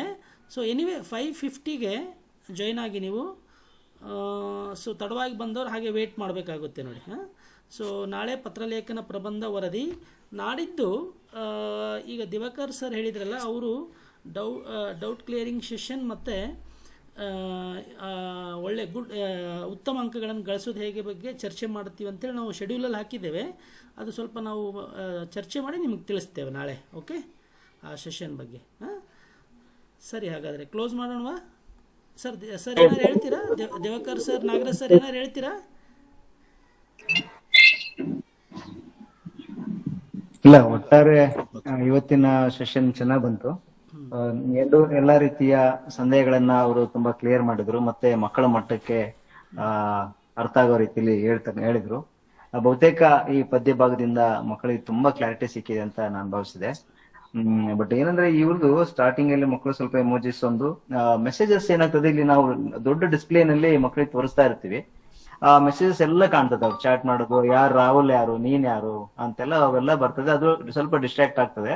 ನೆಕ್ಸ್ಟ್ ಮಕ್ಕಳು ದಯವಿಟ್ಟು ಆ ತರ ಮಾಡಬಾರ್ದು. ಅದನ್ನ ಸಾಧ್ಯವಾದ್ರೆ ಟೆಕ್ನಿಕಲಿ ನಮಗೆ ಆ ಮೆಸೇಜಸ್ ನ ಬ್ಲಾಕ್ ಮಾಡ್ಲಿಕ್ಕೆ ಆದ್ರೆ, ಅಂದ್ರೆ ಯಾರಿಗೂ ಕೂಡ ಚಾಟ್ ಮಾಡ್ಲಿಕ್ಕೆ ಎನೇಬಲ್ ಮಾಡದೆ ಇರೋಕಾದ್ರೆ ಅದನ್ನ ದಯವಿಟ್ಟು ಅದು ಮಾಡೋದು ಬೆಟರ್. ಲಾಸ್ಟ್ ಇನ್ನೊಂದು 5 ನಿಮಿಷ ತನಕ ಅದನ್ನ ಎನೇಬಲ್ ಮಾಡಿ ಅವ್ರಿಗೆ ಏನ್ ಡೌಟ್ಸ್ ಇದ್ರೆ ನೀವು ಚಾಟ್ ಬಾಕ್ಸ್ ಅಲ್ಲಿ ಹಾಕಿ ಅಂತ ಹೇಳೋದು ಉತ್ತಮ ಅದು. ಸೊ ಯಾಕಂದ್ರೆ ನಮ್ಮ ಡಿಪಾರ್ಟ್ಮೆಂಟ್ ಎಲ್ಲಾ ಶಾಲೆಗಳಲ್ಲಿ ಕ್ಲಾಸ್ ರೂಮ್ ಅಲ್ಲೇ ನಾವು ತೋರಿಸ್ತೀವಿ, ದೊಡ್ಡ ಡಿಸ್ಪ್ಲೇ ಬೋರ್ಡ್ ಅಲ್ಲಿ ಆ ಚಾರ್ಟ್ಸ್ ಎಲ್ಲ ಬರ್ತಾ ಇರ್ತದೆ, ಬಂದಂಗೆಲ್ಲ ಮಕ್ಕಳು ಡಿಸ್ಟ್ರಾಕ್ಟ್ ಆಗ್ತಾರೆ. ಸೊ ಇದನ್ನ ಒಂದ್ ಸ್ವಲ್ಪ ಟೆಕ್ನಿಕಲಿ ನಾವು ನೋಡ್ಬೇಕು, ಮತ್ತೆ ಮಕ್ಕಳಿಗೆ ಮತ್ತೊಂದ್ಸರಿ ನಾವು ಮನವರಿಕೆ ಮಾಡ್ಬೇಕು. ಇದು ರಾಜ್ಯದಾದ್ಯಂತ ಸಾವಿರಾರು ವಿದ್ಯಾರ್ಥಿಗಳು ನೋಡ್ತಾ ಇರ್ತಾರೆ, ಅವ್ರ ಹೆಸರೆಲ್ಲ ಬರ್ತದೆ, ಅದು ಸರಿ ಅನ್ಸಲ್ಲ, ಅದನ್ನ ಮಾಡಬಾರ್ದು ಮಕ್ಕಳು. ಮಕ್ಕಳೇ ಸರ್ ಹೇಳಿದ್ದು ಒಂದು ಗಮನಿಸಿ, ನೀವು ಬರೀ ಇಲ್ಲಿ 101 ಜನ ಮಾತ್ರ ನೀವು ಇದನ್ನ ನೋಡ್ತಾ ಇಲ್ಲ, ಅಲ್ಲಿ ಕ್ಲಾಸ್ ರೂಮಲ್ಲಿ ಅವರು ಡಿಸ್ಪ್ಲೇ ಮಾಡಿ ಲೈವ್ ಆಗಿ ಈ ಕ್ಲಾಸನ್ನು ಅವರು ಅಲ್ಲಿ ಮಕ್ಕಳಿಗೆ ತೋರಿಸ್ತಾರೆ. ಉದಾಹರಣೆ ಅವರು ಸರ್ ಹೇಳ್ತಾ ಇದ್ರಲ್ಲ, ಅಲ್ಲಿ ನಿಮಗೆ ಅಲ್ಲಿ 100 ಮಕ್ಕಳು ಬೇರೆ ನೋಡ್ತಾ ಇರ್ತಾರೆ. ಒಂದು ಶಾಲೆಯಲ್ಲಿ 60 ಮಕ್ಕಳು ಕುತ್ಕೋತಾರೆ ಒಂದು ಕ್ಲಾಸ್ ಅಲ್ಲಿ. ಇಡೀ ಸ್ಟೇಟ್ ಅಲ್ಲಿ 30 ಜಿಲ್ಲೆ ಇದಾವೆ, ಕನಿಷ್ಠ ಅಂದ್ರೆ 10 ಶಾಲೆ ಮಕ್ಕಳು ಅಂದ್ರೆ ಅಲ್ಲಿ 600 ಮಕ್ಕಳು ಕುತ್ಕೊಂಡು ನೋಡ್ತಾ ಇರ್ತಾರೆ. ಸೊ ಹಾಗಾಗಿ ನಿಮ್ಮನ್ನೆಲ್ಲ ಗಮನಿಸ್ತಾ ಇರ್ತಾರೆ. ನೀವಿಲ್ಲಿ ಚಾಟ್ ಬಾಕ್ಸಲ್ಲಿ ಚಾಟ್ ಮಾಡೋದು, ಯಾವ ಸ್ಕೂಲು ಅದೆಲ್ಲ ಬೇಕಾಗಿಲ್ಲ. ಏನೇ ನಿಮ್ಮ ಸೆಷನ್ ಬಗ್ಗೆ ಡೌಟ್ಸ್ ಇದ್ದರೆ ಕೇಳಬೇಕಷ್ಟೇ. ಆಮೇಲೆ ಎಮೋಜಿಸ್ ಬೇಡ ಅಂತ ಹೇಳ್ತೀವಿ, ಹಾಗೆ ಕಳಿಸ್ತಾ ಇರ್ತೀರ ಎಮೋಜಿಸ್. ಕೆಲವು ಮಕ್ಕಳು ಸೀರಿಯಸ್ ಆಗಿ ಅಟೆಂಡ್ ಮಾಡ್ತೀರಾ, ಕೇಳ್ತೀರಾ. ಉಳಿದವರು ಕೂಡ ಎಲ್ಲರೂ ಸೀರಿಯಸ್ ಆಗಿ, ಇನ್ನೂ 2 ದಿನ ಉಳಿದಿದೆ ಎಕ್ಸಾಮ್ಗೆ, ಡೌಟ್ಸ್ ಇದ್ದದ್ದು ಕ್ಲಿಯರ್ ಮಾಡ್ಕೊಳ್ಬೇಕು. ಪಾಸಿಟಿವ್ಲಿ ತಗೊಳ್ಳಿ ಹೇಳಿದ್ದು. ಸೊ ಒಂದು ಎಕ್ಸ್ಕ್ಯೂಸ್ ಇದೆ ನಿಮಗೆ, ವಿದ್ಯಾರ್ಥಿಗಳಿದ್ದೀರಾ, ಅದೇ ಪ್ರತಿ ಸಲ ಆಗಲಿಕ್ಕೆ ಹಾಗೆ ಮಾಡಿದರೆ ನಾವು ಏನಂದರೆ ಹೊರಗಡೆ ಹಾಕಿಬಿಡ್ತೀವಿ ಅಷ್ಟೇ ಕ್ಲಾಸಿಂದ. ಓಕೆ ಸರ್, ಉದಾತ್ತ ಚಿಂತನೆಗಳ ಡೌಟ್ ಇತ್ರಿ ಸರ್. ಏನು ಪ್ರಶ್ನೆ ಏನಿದೆ ಅಂದರೆ ಅದು ಪಾಠ ಅರ್ಥ ಆಗಿಲ್ವಂತ?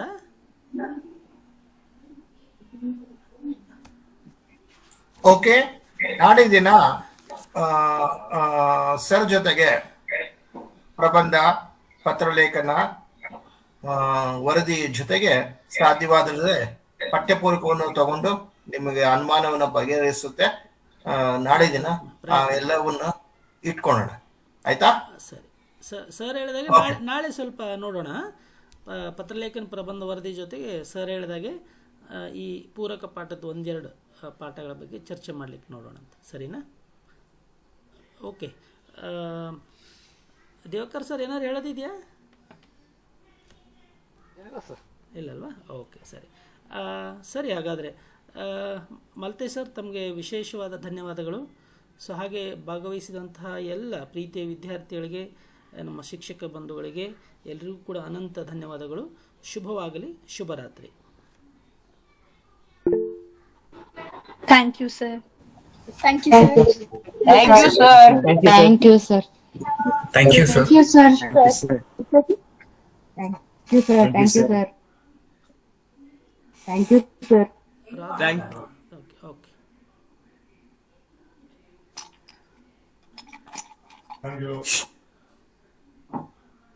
Thank you sir. ಎಲ್ಲ